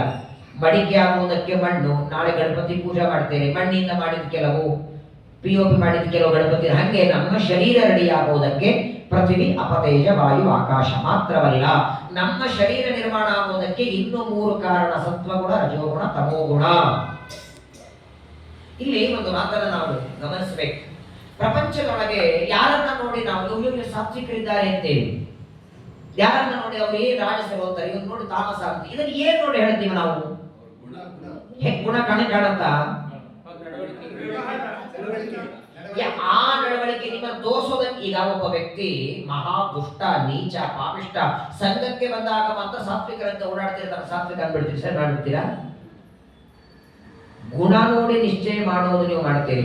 ಇಲ್ಲಿ ಬಂದ ಒಂದು ಅರ್ಧ ಗಂಟೆ ಶನಿವಾರ ಹಾಕೊಂಡಿರ್ತಾನೆ, ಒಂದು ಅರ್ಧ ಗಂಟೆ ಯಾವುದೋ ಆರಾಧನೆ ಓಡಾಡ್ತಾನೆ. ಅಯ್ಯೋ ಸಾತ್ವಿಕ ನೋಡಿ ಪಾಪ ಕಾಲಿಂದ ಬಕೆಟ್ ತರ್ತಾನೆ ಅಂತ ಬಕೆಟ್ ತರೋ ತರ ಸಾತ್ವಿಕ ಅಂತೀರ ಅವನಿಗೆ. ಅದೇ ವ್ಯಕ್ತಿ ಊಟ ಮಾಡ್ಕೊಂಡು ಹೋದ್ರೆ ಅವ್ನಿಗೆ ಹೋಗಿ ನೋಡಿ ನೀವು ಎಷ್ಟು ಕ್ರೌರ್ಯ ಮಾಡ್ತಾನೆ, ಎಷ್ಟು ಹೊಡಿತಾನೆ, ಎಷ್ಟು ಬಡಿತಾನೆ. ಹಾಗಾದರೆ ಪ್ರಪಂಚದೊಳಗೆ ಸಾತ್ವಿಕ ಅಂತ ಯಾರನ್ನ ಕರಿಬೇಕು? ಇವತ್ತು ಮಾಡುವ ಒಂದೆರಡು ಕೆಲಸ ನೋಡಿ ಸಾತ್ವಿಕ ಅನ್ನಬೇಡಿ. ಇವತ್ತೇನೋ ಒಂದೆರಡು ದಿನ ಏಕಾದಶಿ ಮಾಡದ, ಇವತ್ತೊಂದು ಯಾರಿಗೋ ಒಂದು ಬಕೆಟ್ ತಗೊಂಡು ಪಾಯಸ ಬಡಿಸಿದ, ಈ ವರ್ಷ ಆರಾಧನೆಯಲ್ಲಿ ಬಂದು ಬಳಸಿ ಅಯ್ಯೋ ಎಂತ ಸಾತ್ವಿಕ ಅಂತ ಡಿಸೈಡ್ ಮಾಡೋದಲ್ಲ. ಒಂದು ಕಡೆಗೆ ನಾನು ಉಪನ್ಯಾಸಕ್ಕೆ ಹೋಗಿದ್ದೆ. ಉಪನ್ಯಾಸ ಮುಗಿದು ಮಂಗಳಾರತಿ ಆದಮೇಲೆ ಮಂತ್ರಾಕ್ಷತೆ ಕೊಡುವಾಗ ಒಬ್ಬ ಹೆಣ್ಮಗಳು ಬಂದು ಹೇಳಿದ್ಲು, ಅಯ್ಯೋ ಆಚಾರ ನಾವೆಲ್ಲ ರಾಜಸರು ತಾಮಸರು, ನಮ್ಮ ಉದ್ಧಾರ ಯಾವಾಗ ಆಗುತ್ತೋ? ನಾ ಏನು ಡಿಸೈಡ್ ಮಾಡಿದೆ ಅಂತ ಕೇಳಿದೆ ನಾನು. ನಾವು ರಾಜಸರು ಅಂತ ನಿನಗೆ ಹೆಂಗ್ ಗೊತ್ತಾಯ್ತು? ಏನ್ ರಜೋಗುಣ ಹೊರ ಕಣ್ಣಿಗೆ ಕಾಣಿಸಿದ? ವಾಸ್ತವಿಕವಾಗಿ ನೀವು ರಾಜಸರೇ ಆಗಿದ್ರೆ ನೋಡಿ, ಶ್ರೀಮದಾಚಾರ್ಯ ಹೇಳ್ತಾರೆ, ರಾಜಸರಾಗಿದ್ದರೆ ಪ್ರವಚನಕ್ಕೆ ಬರುವ ಬುದ್ಧಿನೂ ದೇವರು ಕೊಡ್ತಿರ್ಲಿಲ್ಲ. ಸಣ್ಣ ಕಿಡಿಯಷ್ಟು ಕೆಟ್ಟ ಇದೆ, ಅದಕ್ಕೇನೋ ಚಗಳಿ ಹಾಕಿ ಏನೋ ಹಾಕಿ ದೊಡ್ಡದು ಮಾಡ್ತೇವೆ. ಹಾಗೆ ನಮ್ಮಲ್ಲಿ ಸತ್ವ ಗುಣದ ಅಂಶ ಇದ್ದದ್ದಕ್ಕೇನೆ ಪಾಠ, ಪ್ರವಚನ, ಜಪ, ಪೂಜೆ, ಪಾರಾಯಣ, ಪ್ರದಕ್ಷಿಣೆ ಇದೆಲ್ಲ ಬಿಡಿ, ಏನಾದರೂ ದೇವರ ಬಗ್ಗೆ ಮಾಡಬೇಕು ಅಂತ ಅನಿಸ್ಬೇಕಾದರೂ ಸತ್ವಗುಣ ಒಳಗಿರ್ಬೇಕು. ಸತ್ವಗುಣ ಇರಲಿಲ್ಲ ಅಂತ ಇಟ್ಕೊಳ್ಳಿ,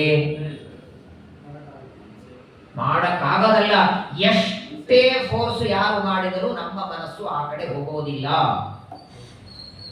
ಮಾಡ್ತೇವೆ, ಮತ್ತೊಂದು ಕ್ಷಣಕ್ಕೆ ಮರಿತೇವೆ. ಅದು ಯಾಕೆ? ರಜೋಗುಣ ಇದ್ದದ್ದಕ್ಕೆ.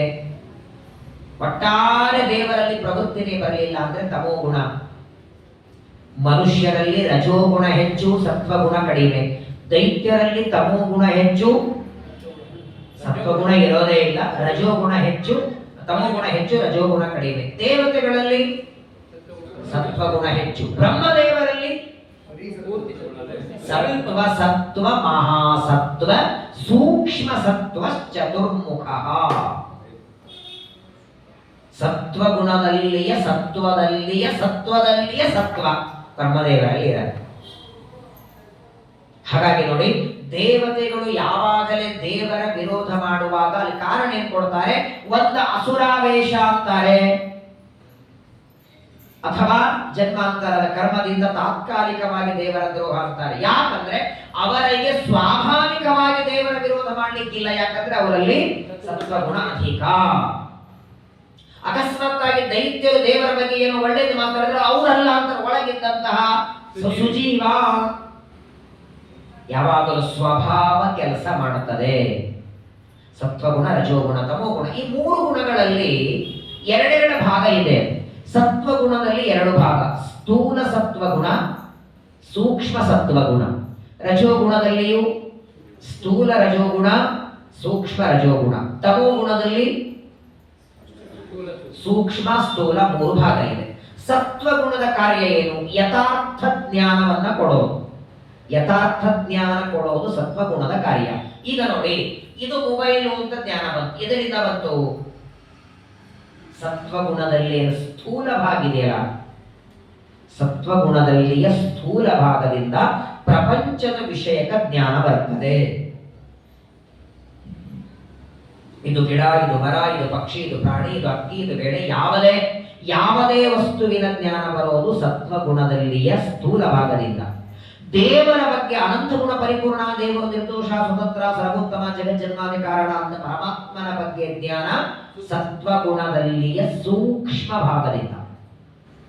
ರಜೋಗುಣದಲ್ಲೂ ಎರಡು ಭಾಗ ಇದೆ. ರಜೋಗುಣದ ಕೆಲಸ ಏನು? ಪ್ರವೃತ್ತಿ ಮಾಡಬೇಕು ಅಂತ ನಮಗೆ ಕೆಲಸ ಮಾಡೋದ್ರಲ್ಲಿ ಪ್ರವೃತ್ತಿ ಕೊಡೋದು.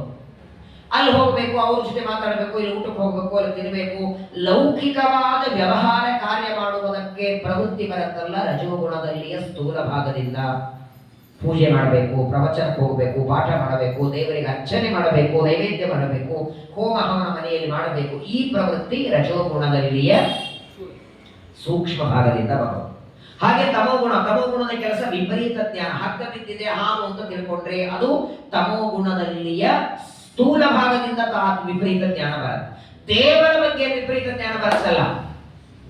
ದೇವರಿಗೂ ಜನ್ಮ ಇದೆ, ಮರಣ ಇದೆ, ರಾಗ ಇದೆ, ಸಿಟ್ಟು ಇದೆ, ದುಃಖ ಇದೆ, ಅಳ್ತಾನೆ, ಅದು ತಮೋ ಭಾಗದಿಂದ ಬರುತ್ತೆ. ಹಾಗಾದ್ರೆ 3 ಗುಣಗಳಲ್ಲಿ 2 ಭಾಗ. ನಾವು ದೇವರಲ್ಲಿ ಪ್ರಾರ್ಥನೆ ಮಾಡುವಾಗ, ಕೊಡು ಅನ್ನುವಾಗ 3 ಭಾಗದಲ್ಲಿ ಯಾವುದನ್ನು ಬೇಡಬೇಕು? ಸತ್ವಗುಣದಲ್ಲಿ 1 ಮಾತ್ರವೋ 2 ಬೇಡಬೇಕು? 2 ಕೇಳಬೇಕು. ಸತ್ವಗುಣದಲ್ಲಿಯ ಸೂಕ್ಷ್ಮ ಭಾಗ ಮಾತ್ರ ಕೇಳಿದರೆ ಅಂತ ಇಟ್ಕೊಳ್ಳಿ. ಸೂಕ್ಷ್ಮ ಭಾಗದ ಕೆಲಸ ಏನು? ಪರಮಾತ್ಮನ ಬಗ್ಗೆ ಜ್ಞಾನ ಬರೋದು. ಲೌಕಿಕವಾದ ಪ್ರಪಂಚದ ಜ್ಞಾನವೇ ಇಲ್ಲ ಅಂದ್ರೆ ಜೀವನ ಹೆಂಗ್ರಿ ಮಾಡ್ತೀರಿ? ಅಕ್ಕಿ ತೊಳೆದು ಒಲೆ ಮೇಲೆ ಇಡು ಅಂತಂದ್ರೆ ಮೊದಲು ಅಕ್ಕಿ ಅನ್ನುವ ಜ್ಞಾನ ಬೇಡವಾ? ಒಲೆ ಜ್ಞಾನ ಬೇಡವಾ?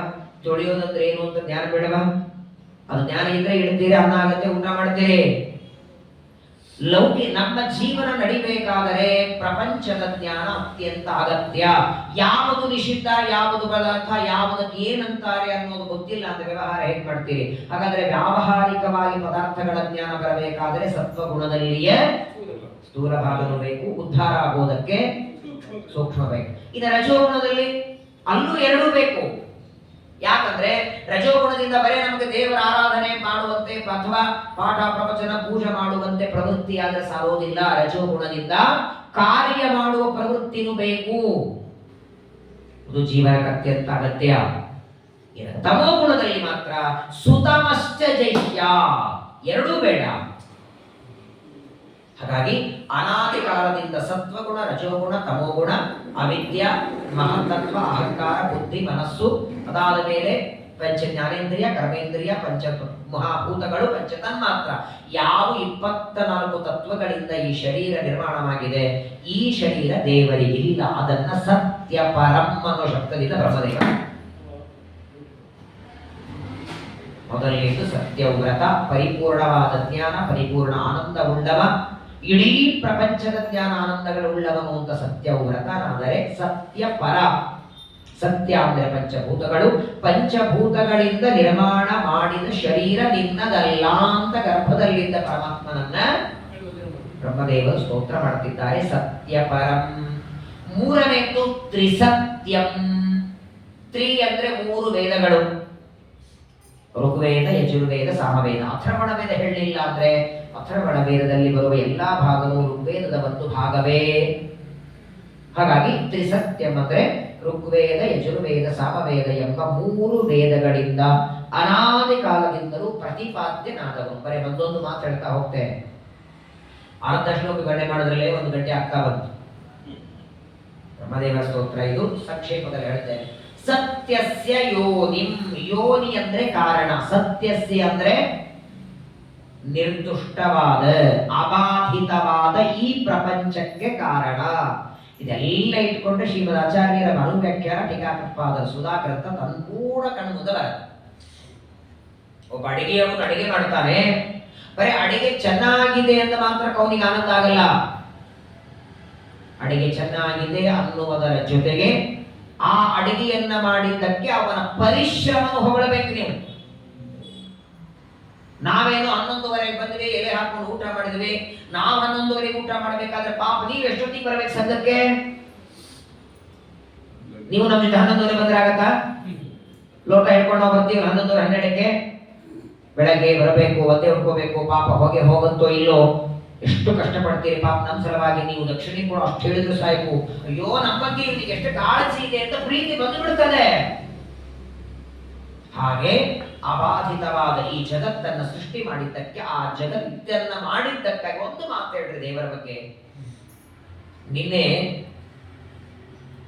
ಗುರುವಾರ ಒಂದು ರಾಘವೇಂದ್ರ ಸ್ವಾಮಿಗಳ ಗ್ರಂಥವನ್ನು ನಾನು ಪಾಠ ಮಾಡ್ತಿದ್ದೆ ಆನ್ಲೈನ್ ಅಲ್ಲಿ. ಅಲ್ಲೊಂದು ಮಾತು ಬಂತು, ನಿಜವಾಗ್ಲೂ ಕಣ್ಣೊಳಗೆ ನೀರು ಬಂತು. ಪ್ರಪಂಚದೊಳಗೆ ಸಣ್ಣ ಉಪಕಾರ ಮಾಡಿದ ವ್ಯಕ್ತಿ ಉಪಕಾರವನ್ನು ತೀರಿಸ್ತೇವೆ, ನಾವು ತೀರಿಸ್ತೇವೆ. ಅಥವಾ ಅವರು ಮಾಡಿದ್ದಕ್ಕೆ ಒಂದು ಕೃತಜ್ಞತೆ ಭಾವ ನಮ್ಮಲ್ಲಿ ಇರತ್ತೆ. ಥ್ಯಾಂಕ್ಸ್ ಆದ್ರೆ ಹೇಳ್ತೀವಿ. ಅಥವಾ ಏನು ಹೇಳಿಲ್ಲ ಅಂದ್ರೆ ಅಯ್ಯೋ ಪಾಪ ಬಂದವರು ಅಷ್ಟು ಮಾಡಿದ್ರು ನಾವೇನು ಹೇಳಲಿಕ್ಕೂ ಆಗಿಲ್ಲ, ಥ್ಯಾಂಕ್ಸು ಹೇಳಿಲ್ಲ.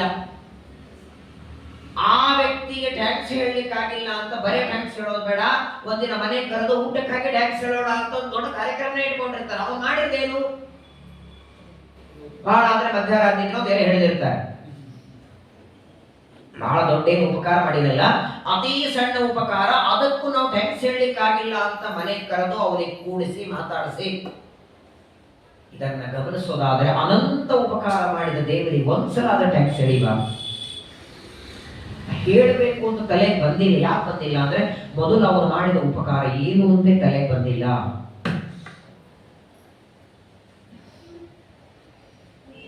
ನಾಳೆ ನಮ್ಮ ಮನೆಗೆ ನೀವು ಊಟಕ್ಕೆ ಬರ್ಬೇಕು, ನಾಳೆ ನಾಡಿದ್ದು ಪಾರಣೆಗೆ. ಪಾರಣೆ ಅಂತ ಮೇಲೆ ನೀವೇನು ಅನ್ಕೊಂಡಿರ್ತೀರ, ಅಯ್ಯೋ ದ್ವಾದಶಿ ಅಂತೆ ಬೆಳಗ್ಗೆ ಒಂದು ಅನ್ನ ಸಾರು ಮಾಡ್ತಾರೆ, ಬಹಳ ಏನ್ ಮಾಡ್ಲಿಕ್ಕೆ ಆಗಲ್ಲ, ಅಷ್ಟು ಬೇಗ ಬೆಳಗ್ಗೆ ಆಗಲ್ಲ.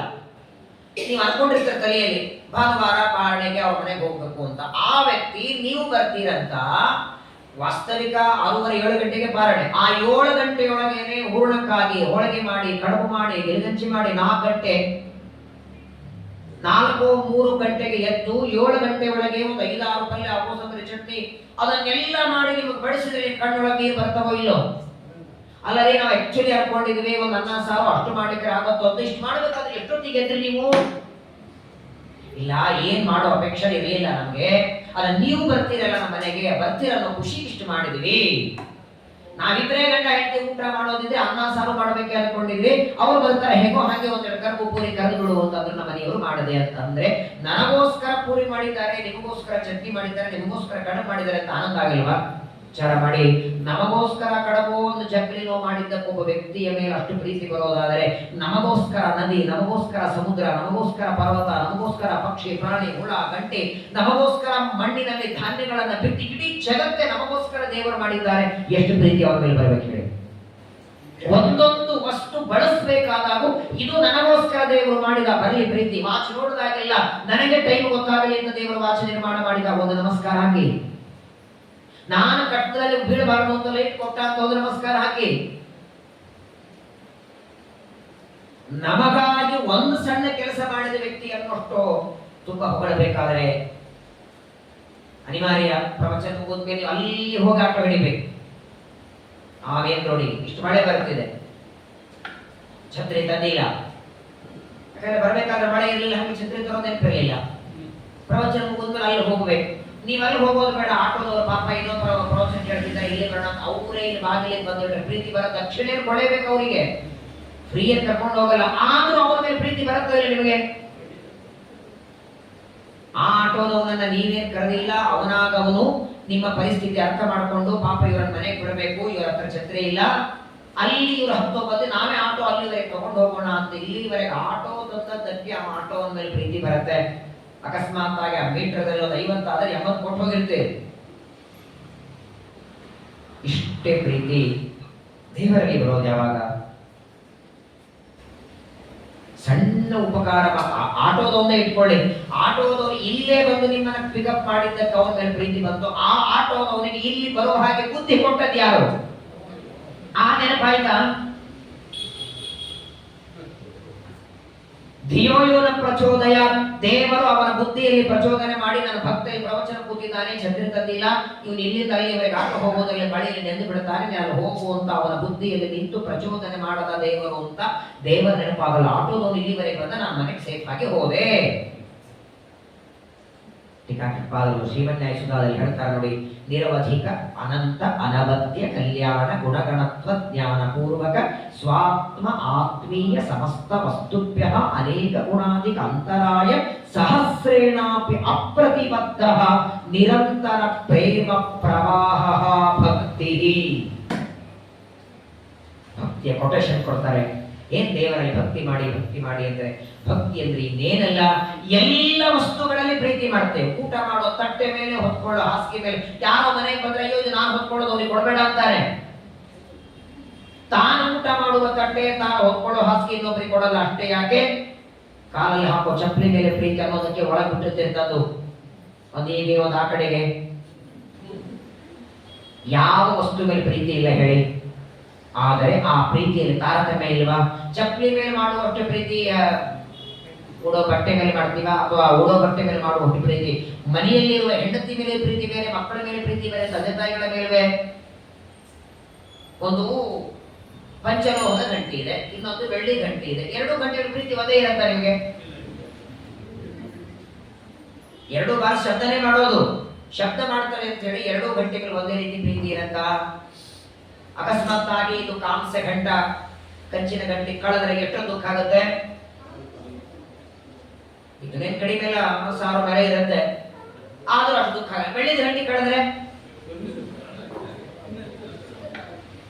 3 ತಿಂಗಳನೋ 4 ತಿಂಗಳನೋ ಆ ದುಃಖದೊಳಗೆ ಹೆಚ್ಚು ಕಡಿಮೆ ಆಗಿ ಒಂದು ದಾನ ಗಂಟೆ ತರಬೇಕು 13ನೇ ದಿವಸಕ್ಕೆ. ವಿಚಾರ ಮಾಡಿ ಎಷ್ಟು ಭಗವಂತನ ಕಾರುಣ್ಯ ಅಂದ್ರೆ, ಎಲ್ಲಾ ವಸ್ತುಗಳ ಮೇಲೆ ಪ್ರೀತಿ ಮಾಡ್ತೇವೆ. ನಾವು ಬಳಸುವ ವಸ್ತುಗಳ ಮೇಲೆ ಪ್ರೀತಿ ಮಾಡಬೇಕಾದರೆ ಆ ಎಲ್ಲ ವಸ್ತುಗಳು ನನ್ನ ಉಪಯೋಗಕ್ಕೆ ತಂದು ಕೊಟ್ಟವನ ಮೇಲೆ ಎಷ್ಟು ಪ್ರೀತಿ ಬರಬೇಕು. ಅದೇ ಮಾತು ಹೇಳಿದರು, ನಮ್ಮ ಮೇಲೆ, ನಮ್ಮವರ ಮೇಲೆ, ಸ್ವಾತ್ಮ ಆತ್ಮೀಯ, ತನ್ನ ಮೇಲೆ, ತನ್ನ ಹೆಂಡತಿ ಮಕ್ಕಳು, ತನ್ನ ಪದಾರ್ಥಗಳು, ಅವುಗಳೆಲ್ಲದರ ಮೇಲೆ ಮಾಡುವ ಪ್ರೀತಿಗಿಂತಲೂ ಕೋಟಿ ಕೋಟಿ ಕೋಟಿ ಪಟ್ಟು ಪ್ರೀತಿ ಎಂದು ದೇವರಲ್ಲಿ ಮಾಡುತ್ತೇವೋ ಅವತ್ತು ನಾವು ಭಕ್ತರು ಅಂತ ಅನಿಸ್ಕೊಳ್ತೇವೆ. ಅದು ಭಕ್ತಿ ಅಂತಾರೆ ಟೀಕಾರಾಯರು. ಬಹಳ ಅದ್ಭುತವಾದ ವಿಚಾರ. ಅಂತಹ ಪ್ರಪಂಚವನ್ನ ನಮಗಾಗಿ ಇವಾಗ ಅನಿಸ್ತಿದೆ, ಮಳೆ ನೋಡಿ ಹಿಂತಲೆ ಮಾಡ್ತಾರೆ, ಅಯ್ಯೋ ಪಾಪ ಗಿಜಿ ಗಿಜಿ ಅಂತ. ದೇವರ ವಿಚಿತ್ರ, ಕೊಡದೇ ಇದ್ರು ದೇವರನ್ನೇ ಬೈಯೋದು, ಕೊಟ್ಟರು ಬೈಯೋದು. ಅಂದ್ರೆ ನಿಮ್ಗೆ ಎಷ್ಟು ಬೇಕು ಅಷ್ಟೇ ಕೊಡ್ಬೇಕು, ಯಾವಾಗ ಬೇಕು ಅವಾಗೇ ಕೊಡ್ಬೇಕು. ನೀವು ಪ್ರವಚನಕ್ಕೆ ಬಂದು ಕೂತ ಮೇಲೆ ಮಳೆ ಶುರು ಆಗ್ಬೇಕು, ಮತ್ತೆ ನೀವು ಮನೆಗೆ ಹೋಗುವ ಮಳೆ ಇರಬಾರ್ದು, ಮನೆಗೆ ಹೋದ ಮಳೆ ಶುರು ಆಗ್ಬೇಕು. ವಿಚಾರ ಮಾಡಿ, ಇನ್ನು ಮೇಲೆ ಏನ್ ಮಾಡಬೇಕು ಅಂತ ನಾವು ಅರ್ಧ ಗಂಟೆ ಮುಂದೆ ಆಲೋಚನೆ ಮಾಡ್ತೀವಿ. ಯಾವ ದಿನ ಏನು ಮಾಡಬೇಕು ದೇವರ ಆಲೋಚನೆ ಯುಗ ಯುಗಗಳ ಹಿಂದೆ ಆಗಿರುತ್ತೆ. ಮಳೆನೋ ಬೆಳೆನೋ ಯಾವಾಗ ಏನ್ ಕೊಡಬೇಕು, ಹೇಗೆ ಕೊಡಬೇಕು, ಯಾವ ಜೀವರಿಗೆ ಏನ್ ಕೊಡೋದು ಅಂತ ಅಬಾಧಿತವಾದ ನಿರ್ವ್ಯಾಜವಾದ ಪ್ರಪಂಚವನ್ನು ಸೃಷ್ಟಿ ಮಾಡ್ತಾನೆ. ಸತ್ಯಸ್ಯ ಯೋನಿಂ ನಿಹಿತಂಚ ಸತ್ಯ. ತಾನೇ ನಿರ್ಮಾಣ ಮಾಡಿದ ಪ್ರಪಂಚದೊಳಗೆ ತಾನೇ ಒಂದು ರೂಪದಲ್ಲಿದ್ದಾನೆ. ತತ್ ಸೃಷ್ಟ್ವಾ ತದೇವಾನು ಪ್ರಾವಿಶತ್ ತದನು ಪ್ರವಿಶ್ಯ ಸತ್ಯತ್ಯಚ್ಚಾಭವತ್. ತೈತರೀಯ ಉಪನಿಷತ್ ಹೇಳುತ್ತಲ್ಲ, ದೇವರು ಸೃಷ್ಟಿ ಮಾಡಿದ ಮತ್ತೆ ತಾನೇ ಒಳಗೆ ಪ್ರವೇಶ ಮಾಡ್ತಾನೆ. ಆದ್ದರಿಂದ ನಿಹಿತಂಚ ಸತ್ಯ, ಸತ್ಯಸ್ಯ ಸತ್ಯಂ, ಸತ್ಯರಾದ ಬ್ರಹ್ಮಾದಿ ದೇವತೆಗಳಿಗೆ ಆನಂದವನ್ನ ಕೊಡ್ತಾನೆ. ಮುಕ್ತಿ ಯೋಗ್ಯರು, ನಿತ್ಯ ಸಂಸಾರಿಗಳು, ತಮೋ ಯೋಗ್ಯರು ಅಂತ 3 ಜನ ಇದ್ದಾರೆ. NS PY MY. MY ಅಂದ್ರೆ ಮುಕ್ತಿ ಯೋಗ್ಯರು, NS ಅಂದ್ರೆ ನಿತ್ಯ ಸಂಸಾರಿಗಳು, PY ಅಂದ್ರೆ ತಮೋ ಯೋಗ್ಯರು. ಅವರೆಲ್ಲರಿಗೂ ಅವರವರ ಸಾಧನೆ ಆದ ಮೇಲೆ ಮೋಕ್ಷ ಕೊಡಬೇಕು. ಲಿಂಗ ದೇಹ ಎಲ್ಲರಿಗೂ ಹೋಗಬೇಕು. ಮುಕ್ತಿ ಯೋಗ್ಯರಾದ ಜೀವರಾಶಿಗಳ ಲಿಂಗ ದೇಹ ಬ್ರಹ್ಮದೇವರ ಜೊತೆಗೆ ವಿರಜಾ ನದಿಯ ಸ್ನಾನದಿಂದ ಆಗತ್ತೆ. ಅದು ಯಾವಾಗ ಆಗತ್ತೆ? ಬ್ರಹ್ಮದೇವರ 100 ವರ್ಷ ಆದ ಮೇಲೆ. ಅದು ಕೂಡ ಬ್ರಹ್ಮದೇವರ 100 ವರ್ಷ ಆಗುವವರೆಗೆ ಇವನು ಸಾಧನೆ ಮಾಡ್ಕೊಂಡಿದ್ದ ಅಂದ್ರೆ, ಏನೋ ಮಾಡ್ಕೊಳ್ಳೋದೆ ಹಿಂಗೆ ಕುರ್ಚಿ ಮೇಲೆ ಕೂತ್ಕೊಂಡಿದ್ದ ಅಂದ್ರೆ ಮುಂದಿನ ಬ್ರಹ್ಮದೇವರ ಸಾಧನೆ ಮಾಡ್ಬೇಕು. ಮುಕ್ತಿ ಯೋಗ್ಯರ ಲಿಂಗ ದೇಹ ಬ್ರಹ್ಮದೇವರ ವಿರಜಾ ನದಿಯ ಸ್ನಾನದಿಂದ, ತಮೋ ಯೋಗ್ಯರಾದ ಲಿಂಗ ದೇಹ ಗದಾ ಪ್ರಹಾರದಿಂದ, ನಿತ್ಯ ಸಂಸಾರಿಗಳ ಲಿಂಗ ದೇಹ ಹಾಗೆ ಇರತ್ತೆ. ಅವರಿಗೆ ಸಂಸಾರ, ಅವರಿಗೆ ಸಾಂತಾನಿಕ ಲೋಕಗಳಲ್ಲಿ ಕೊಡ್ತಾರೆ. ತುಂಬಾ ವಿಚಾರಗಳಿದೆ. ಅದನ್ನ ಸತ್ಯ ಪರಂ ನಿಹಿತಂಚ ಸತ್ಯ, ಸತ್ಯ ನೇತ್ರಂ, ಸತ್ಯವಾದ ಜಗತ್ತಿಗೆ ನೇತ ಕಾರಣ, ಸತ್ಯಾತ್ಮಕಂ. ಚಿತ್ರ ನೋಡಿ, ಒಂದು ಸಕ್ಕರೆ ಗೊಂಬೆ ಮಾಡಿದರೆ ಯಾವ ವ್ಯಕ್ತಿ ಗೊಂಬೆ ಮಾಡ್ತಾನ ಅವನೇ ಅದನ್ನ ಮುರಿತಾನ? ಯಾಕೆ ಮುರಿಯಲ್ಲ? 2 ಗಂಟೆ ಕೂತ್ಕೊಂಡು ಮಾಡಿದ್ದೀನಪ್ಪ, ಸಕ್ಕರೆ ತಂದು ಕಲಸಿ ಮಾಡಿ ವಿಚಾರ ಮಾಡಿ, ತಾನು ಮಾಡಿದ್ದಕ್ಕೆ ಆ ಸಕ್ಕರೆ ಗೊಂಬೆ ಅಭಿಮಾನದಿಂದ ಮುರಿಯಲ್ಲ. ಆ ಅಭಿಮಾನ ದೇವರಿಗೂ ಬಂದಿದ್ರೆ ಲಯನೇ ಆಗ್ತಿರ್ಲಿಲ್ಲ. ಸೃಷ್ಟಿ ಸ್ಥಿತಿ ಎರಡೇ. ಯಾಕಂದ್ರೆ ಜಗತ್ತು ಲಯ ಮಾಡಬೇಕಾದ್ರೆ ನಾನೇ ಸೃಷ್ಟಿ ಮಾಡಿದ್ದು ಅಂತ ದೇವರು ಅಭಿಮಾನ ಪಟ್ಟಿಬಿಟ್ಟಿದ್ದಾದ್ರೆ ಅಭಿಮಾನ ಪಡೋದಿಲ್ಲ. ಕಾಲಕ್ಕೆ ಲಯ ಮಾಡ್ತಾನೆ, ಮತ್ತೆ ಸೃಷ್ಟಿ ಮಾಡ್ತಾನೆ. ಹೀಗೆ ಸೃಷ್ಟಿ ಸ್ಥಿತಿ ಲಯ ಇದು 3 ಮಾಡ್ತಾನೆ. ಆದ್ದರಿಂದ ಸತ್ಯಾತ್ಮಕಂ ತ್ವಾಂ ಶರಣಂ ಪ್ರಪನ್ನಾಃ. ಒಂದೇ ಶ್ಲೋಕ 1 ಗಂಟೆ ಆಗೋಯ್ತು. ಈ ಸ್ಪೀಡಲ್ಲಿ ಭಾಗವತ ಹೇಳಿ ಕಾರ್ತಿಕ್ ಮಾಸಲ್ಲಿ ಮಗಳ ಮಾಡೋದು ಯಾವಾಗ? ಅಲ್ಲೇ ಸೆಕ್ರೆಟರಿ ಅವರು ಬಂದು ನೋಡಿ, ಇವಾಗ ಕರೆಕ್ಟ್ 7:30. ಹಾಗಾಗಿ ಒಂದು ಕೆಲಸ ಮಾಡ್ತೇನೆ, ಬ್ರಹ್ಮದೇವರು ಮಾಡಿದ ಈ ಗರ್ಭಸ್ತುತಿ ಏನಿದೆ ಎಲ್ಲ ಶ್ಲೋಕ ಓದ್ಬಿಡುತ್ತೆ, ಕೇಳಿಬಿಡಿ, ಶ್ರವಣ ಮಾಡಿಬಿಡಿ. ಗರ್ಭಸ್ತುತಿಯ ಶ್ರವಣ ಆಗಿಬಿಡತ್ತೆ. ಅರ್ಥ ವಿವರಣೆ ನಿಮ್ಮ ನಿಮ್ಮ ಮಕ್ಕಳು ಮೊಮ್ಮಕ್ಕಳ ಟೈಮಲ್ಲಿ ಮುಂದೆ ಮಾಡೋಣ ಅಂತೆ. ಯಾಕಂದ್ರೆ ಇವಾಗ ಒಂದು ದೊಡ್ಡ ಅನಾಹುತ ಇವ್ರು ಮಾಡಿದ್ದಾರೆ. ಸರ್ವೋತ್ತಮರಾವ್ 10 days ಕೊಡ್ತೇನೆ ಅಂತ ಹೇಳಿ 5 ದಿವಸದ ತಂದಿಟ್ಟಿದ್ದಾರೆ. ಇಬ್ಬರಿಗೆ ಕೊಟ್ಟಿದ್ದಾರೆ ಡೇಟ್. ಇದನ್ನ ಇದೇ 10 ದಿನ ನನಗೂ ಕೊಟ್ಟಿದ್ದಾರೆ, ಇದೇ 10 ದಿನ ಸಂತಗಿರಿ ಆಚಾರ್ಯ ಕೊಟ್ಟಿದ್ದಾರೆ. ಅವ್ರ ನಮ್ಮಿಬ್ಬರಲ್ಲಿ ಶುರುವಾಯಿತು. ಅದಕ್ಕೆ 5ನೇ ದಿನ ನೀವು ಭಾಗ ಮಾಡ್ಕೊಳ್ಳಿ ಅಂತ. ಮೊದಲನೇ ನಾಳೆ, ಇವತ್ತು 3ನೇ ದಿನ, ಇವತ್ತು 2ನೇ ದಿನ, ನಿನ್ನೆ ಇವತ್ತು ನಾಳೆ ನಾಡಿದ್ದು, ಇನ್ನು 5ನೇ ದಿನ ಮುಗಿಸ್ಬಿಡ್ಬೇಕು ನಾನು ಇದನ್ನು. ಇನ್ನು ಮುಂದಿನ 5 ದಿನ ಅವ್ರು ಹೇಳೋರು. ಹಾಗಾಗಿ ಸಮಯ ತುಂಬಾ ಕಡಿಮೆ ಇದ್ದದರಿಂದ ಶ್ಲೋಕ ಆದರೂ, ಯಾಕಂದ್ರೆ ನಾಳೆ ದಿನ ಕೃಷ್ಣಾಷ್ಟಮಿ, ಅನಾಯಾಸವಾಗಿ ದೇವರು ಹುಟ್ಟಿ ಬರ್ತಾನಾದ್ದರಿಂದ ಗರ್ಭಸ್ತುತಿಯನ್ನ ಶ್ಲೋಕಗಳೆಲ್ಲ ಪಠನ ಮಾಡ್ತೇನೆ, ನೀವೆಲ್ಲ ಶ್ರವಣ ಮಾಡಿ. ಸತ್ಯವ್ರತಂ ಸತ್ಯಪರಂ ತ್ರಿಸತ್ಯಂ ನಿತ್ಸತ್ಯಂಚ ಯೋನಿಂ ನಿಹಿತಂಚ ಸತ್ಯಂ ಸತ್ಯಸ್ಯ ಸತ್ಯಂ ಉತ ಸತ್ಯನೇತ್ರಂ ಸತ್ಯಾತ್ಮಕಂ ತ್ವಾಂ ಶರಣಂ ಪ್ರಪನ್ನಾಃ. ಏಕಾಯನೋऽಸೌ ದ್ವಿಫಲಸ್ತ್ರಿಮೂಲಃ ಚತುರಸಃ ಪಂಚಶಿವಃ ಷಡಾತ್ಮಾ ಸಪ್ತತ್ವಗಷ್ಟವಿಟಪೋ ನವಾಕ್ಷೋ ದಶಚ್ಛದಿ ದ್ವಿಖಗೋಷ್ಯಾದಿವೃಕ್ಷಃ ತ್ವಮೇಕ ಏವಾಸ್ಯ ಸತಪ್ರಸೂತಿ ಕಾಸ್ಥಾನಂ ನಿಧಾನಂ ತ್ವದನುಗ್ರಹಶ್ಚ ತ್ವನ್ಮಾಯಯಾ ಸಂವೃತಚೇತಸಸ್ತ್ವಾಂ ಪಶ್ಯಂತಿ ನಾನಾನ ವಿಪಶ್ಚಿತೋ ಯೇ ಬಿಭರ್ಷಿ ರೂಪಾಣ್ಯವಬೋಧ ಆತ್ಮನ್ ಕ್ಷೇಮಾಯ ಲೋಕಸ್ಯ ಚರಾಚರಸ್ಯ ಸತ್ವೋಪಪನ್ನಾನಿ ಸುಖಾವಹಾನಿ ಸತಾಮಭದ್ರಾಣಿ ಮುಹುಃಕಲಾನಾಂ ತ್ವಯ್ಯಂಬುಜಾಕ್ಷಾ ಕಿಲ ಸತ್ವಧಾಮ್ನೇ ಸಮಾಧಿನಾವೇಶಿತಚೇತಸೋ ಯೇ ತ್ವತ್ಪಾದಪೂತೇನ ಮಹಃಕೃತೇನ ಕುರ್ವಂತಿ ಗೋವತ್ಸ ಪದಂ ಭವಾಬ್ಧಿಂ ಸ್ವಯಂ ಸಮುತ್ತೀರ್ಯ ಸುದುಸ್ತರಂ ದ್ಯುಮನ್ ಭವಾರ್ಣವಂ ಭೀಮಮಗಪ್ರಸೌರದಾಃ ಭವತ್ಪದಾಂಬೋರುಹನಾವಮತ್ರತೆ ನಿರಾಯಯಾತಾಃ ಸದನುಗ್ರಹೋ ಭವಾನ್ ಯೇನ್ನೇರವಿಂದಾಕ್ಷ ವಿಮುಕ್ತಮಾನಿನಃ ತ್ವಯ್ಯಸ್ತಭಾವಾದ ವಿಶುದ್ಧಬುದ್ಧಯಃ ಆರುಷ್ಯ ಕೃತ್ಸ್ರೇಣ ಪರಂ ಪದಂ ತತಃ ಪತಂತ್ಯಧೋನಾಧೃತಯುಷ್ಮದಂಗ್ರಯಃ ತಥಾ ನ ತೇ ಮಾಧವ ತಾವಕಾ ಕ್ವಚಿತ್ ಭೃಶ್ಯಂತಿ ಮಾರ್ಗಾತ್ ತ್ವಯಿಬದ್ಧಸೌರಗಾಃ ತ್ವಯಾಭಿಮುಕ್ತಾ ವಿಚರಂತಿ ನಿರ್ಭಯಾಃ ವಿನಾಯಕಾನೀಕಪಮೂರ್ಧಸುಪ್ರಭೋ ಸತ್ವಂ ವಿಶುದ್ಧಂ ಶ್ರಯತೆ ಭವಾಂ ಸ್ಥಿತೌ ಶರೀರಿಣಾಂ ಶ್ರೇಯ ಉಪಾಯನಂ ವಪುಃ ವೇದಕ್ರಿಯಾಯೋಗತಪಸ್ಸಮಾಧಿಭಿಃ ತವಾರ್ಹಣಂ ಯೇನ ಜನಃ ಸಮೀಹತೆ ಸತ್ವಂ ನ ಚೇದ್ಧಾತರಿದಂ ನಿಜಂ ಭವೇತ್ ವಿಜ್ಞಾನಮಜ್ಞಾನಭಿದಾಪಮಾಜ್ಜನಂ ಗುಣಪ್ರಕಾಶೈರನುಮೀಯತೆ ಭವಾನ್ ಪ್ರಕಾಶತೆ ಯಸ್ಯ ಚ ಯೇನ ವಾ ಗುಣಃ ನ ನಾಮರೂಪೇ ಗುಣಕರ್ಮ ಜನ್ಮಭಿಃ ನಿರೂಪತವ್ಯೇ ತವ ತಸ್ಯ ಸಾಕ್ಷಿಣಃ मनोवचोभ्यामनुमेयवर्त्मनो देवक्रियायाः प्रतियन्त्यताभिः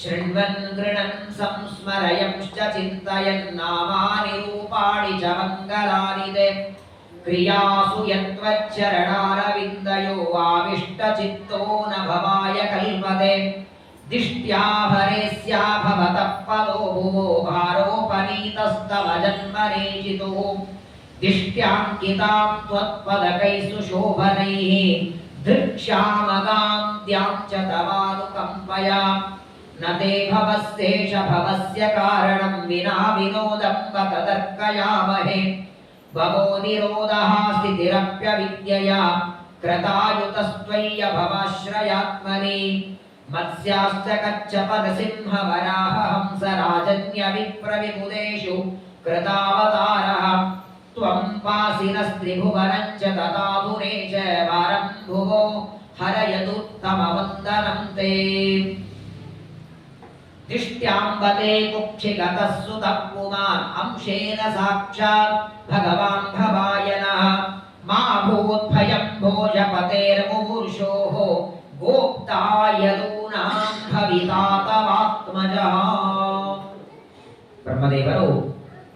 ದೇವಕಿಯ ಗರ್ಭದಲ್ಲಿ ಇರುವ ಪರಮಾತ್ಮನನ್ನ ಬ್ರಹ್ಮದೇವರು, ರುದ್ರದೇವರು, ದೇವತೆಗಳೆಲ್ಲ ಬಂದು ಮೊದಲು ಗರ್ಭದಲ್ಲಿದ್ದ ಪರಮಾತ್ಮನ ಸ್ತೋತ್ರ ಮಾಡ್ತಾರೆ, ಅನಂತರ ದೇವಕಿಯನ್ನ ಸ್ತೋತ್ರ ಮಾಡ್ತಾರೆ. ಬ್ರಹ್ಮದೇವರಂತಾರೆ, ಎಷ್ಟು ಪುಣ್ಯ ಮಾಡಿದ್ದು, ದೇವರ ಮುಂದೆ ಇಟ್ಟ ನೈವೇದ್ಯದ ಅನ್ನ ಸಿಕ್ಕರೆ ನಮ್ಮ ಭಾಗ್ಯ ಅಂತೀವಿ.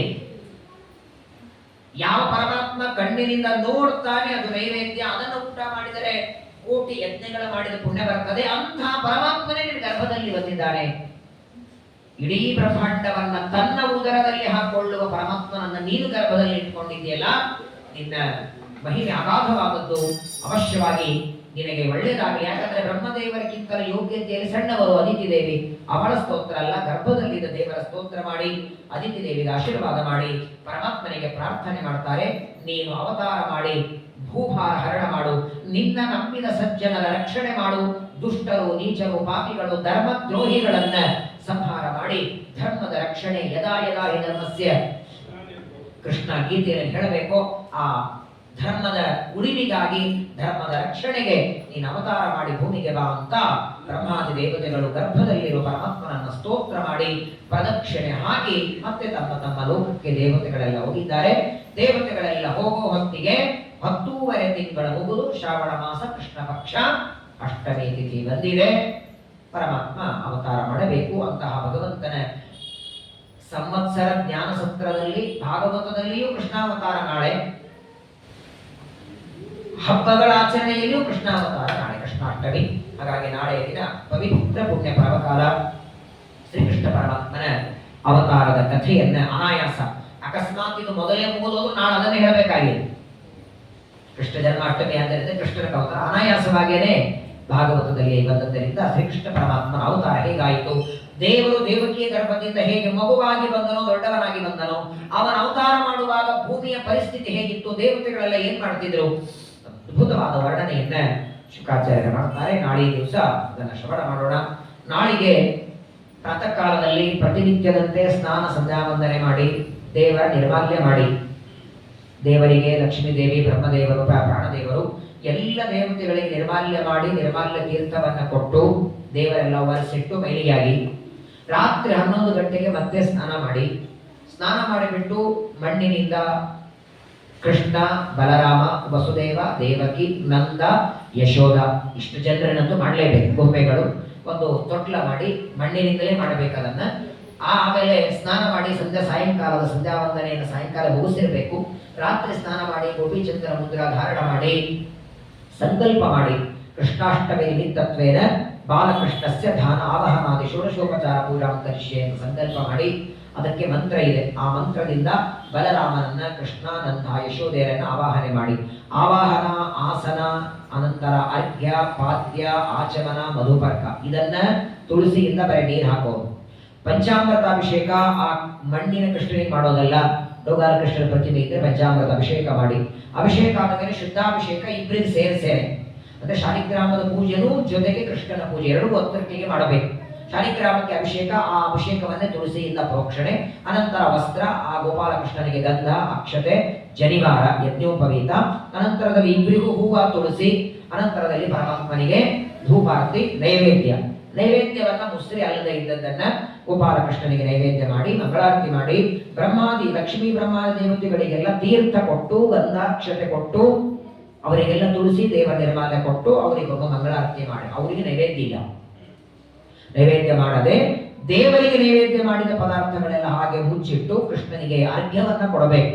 ನೀರಿನಿಂದ 3 ಬಾರಿ, ಹಾಲಿನಿಂದ 3 ಬಾರಿ ಅರ್ಘ್ಯವನ್ನ ಕೊಟ್ಟು ರಾತ್ರಿ ಎಲ್ಲ ಜಾಗರಣೆ ಮಾಡಬೇಕಂತೆ.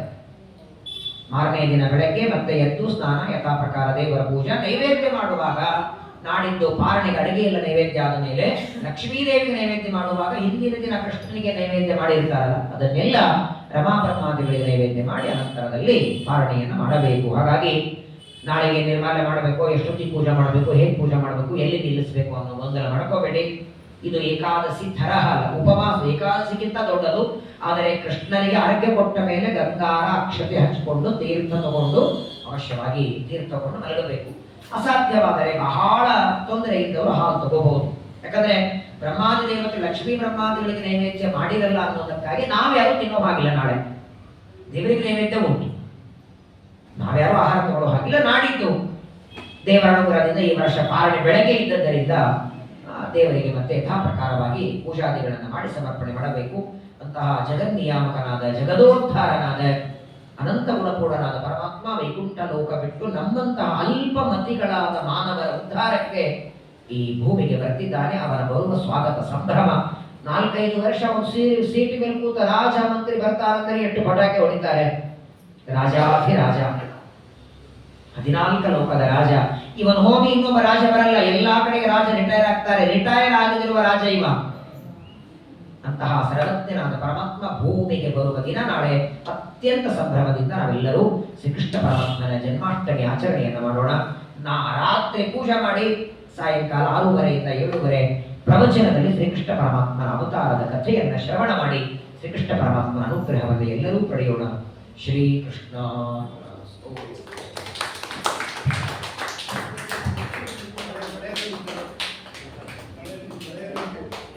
ದೇವ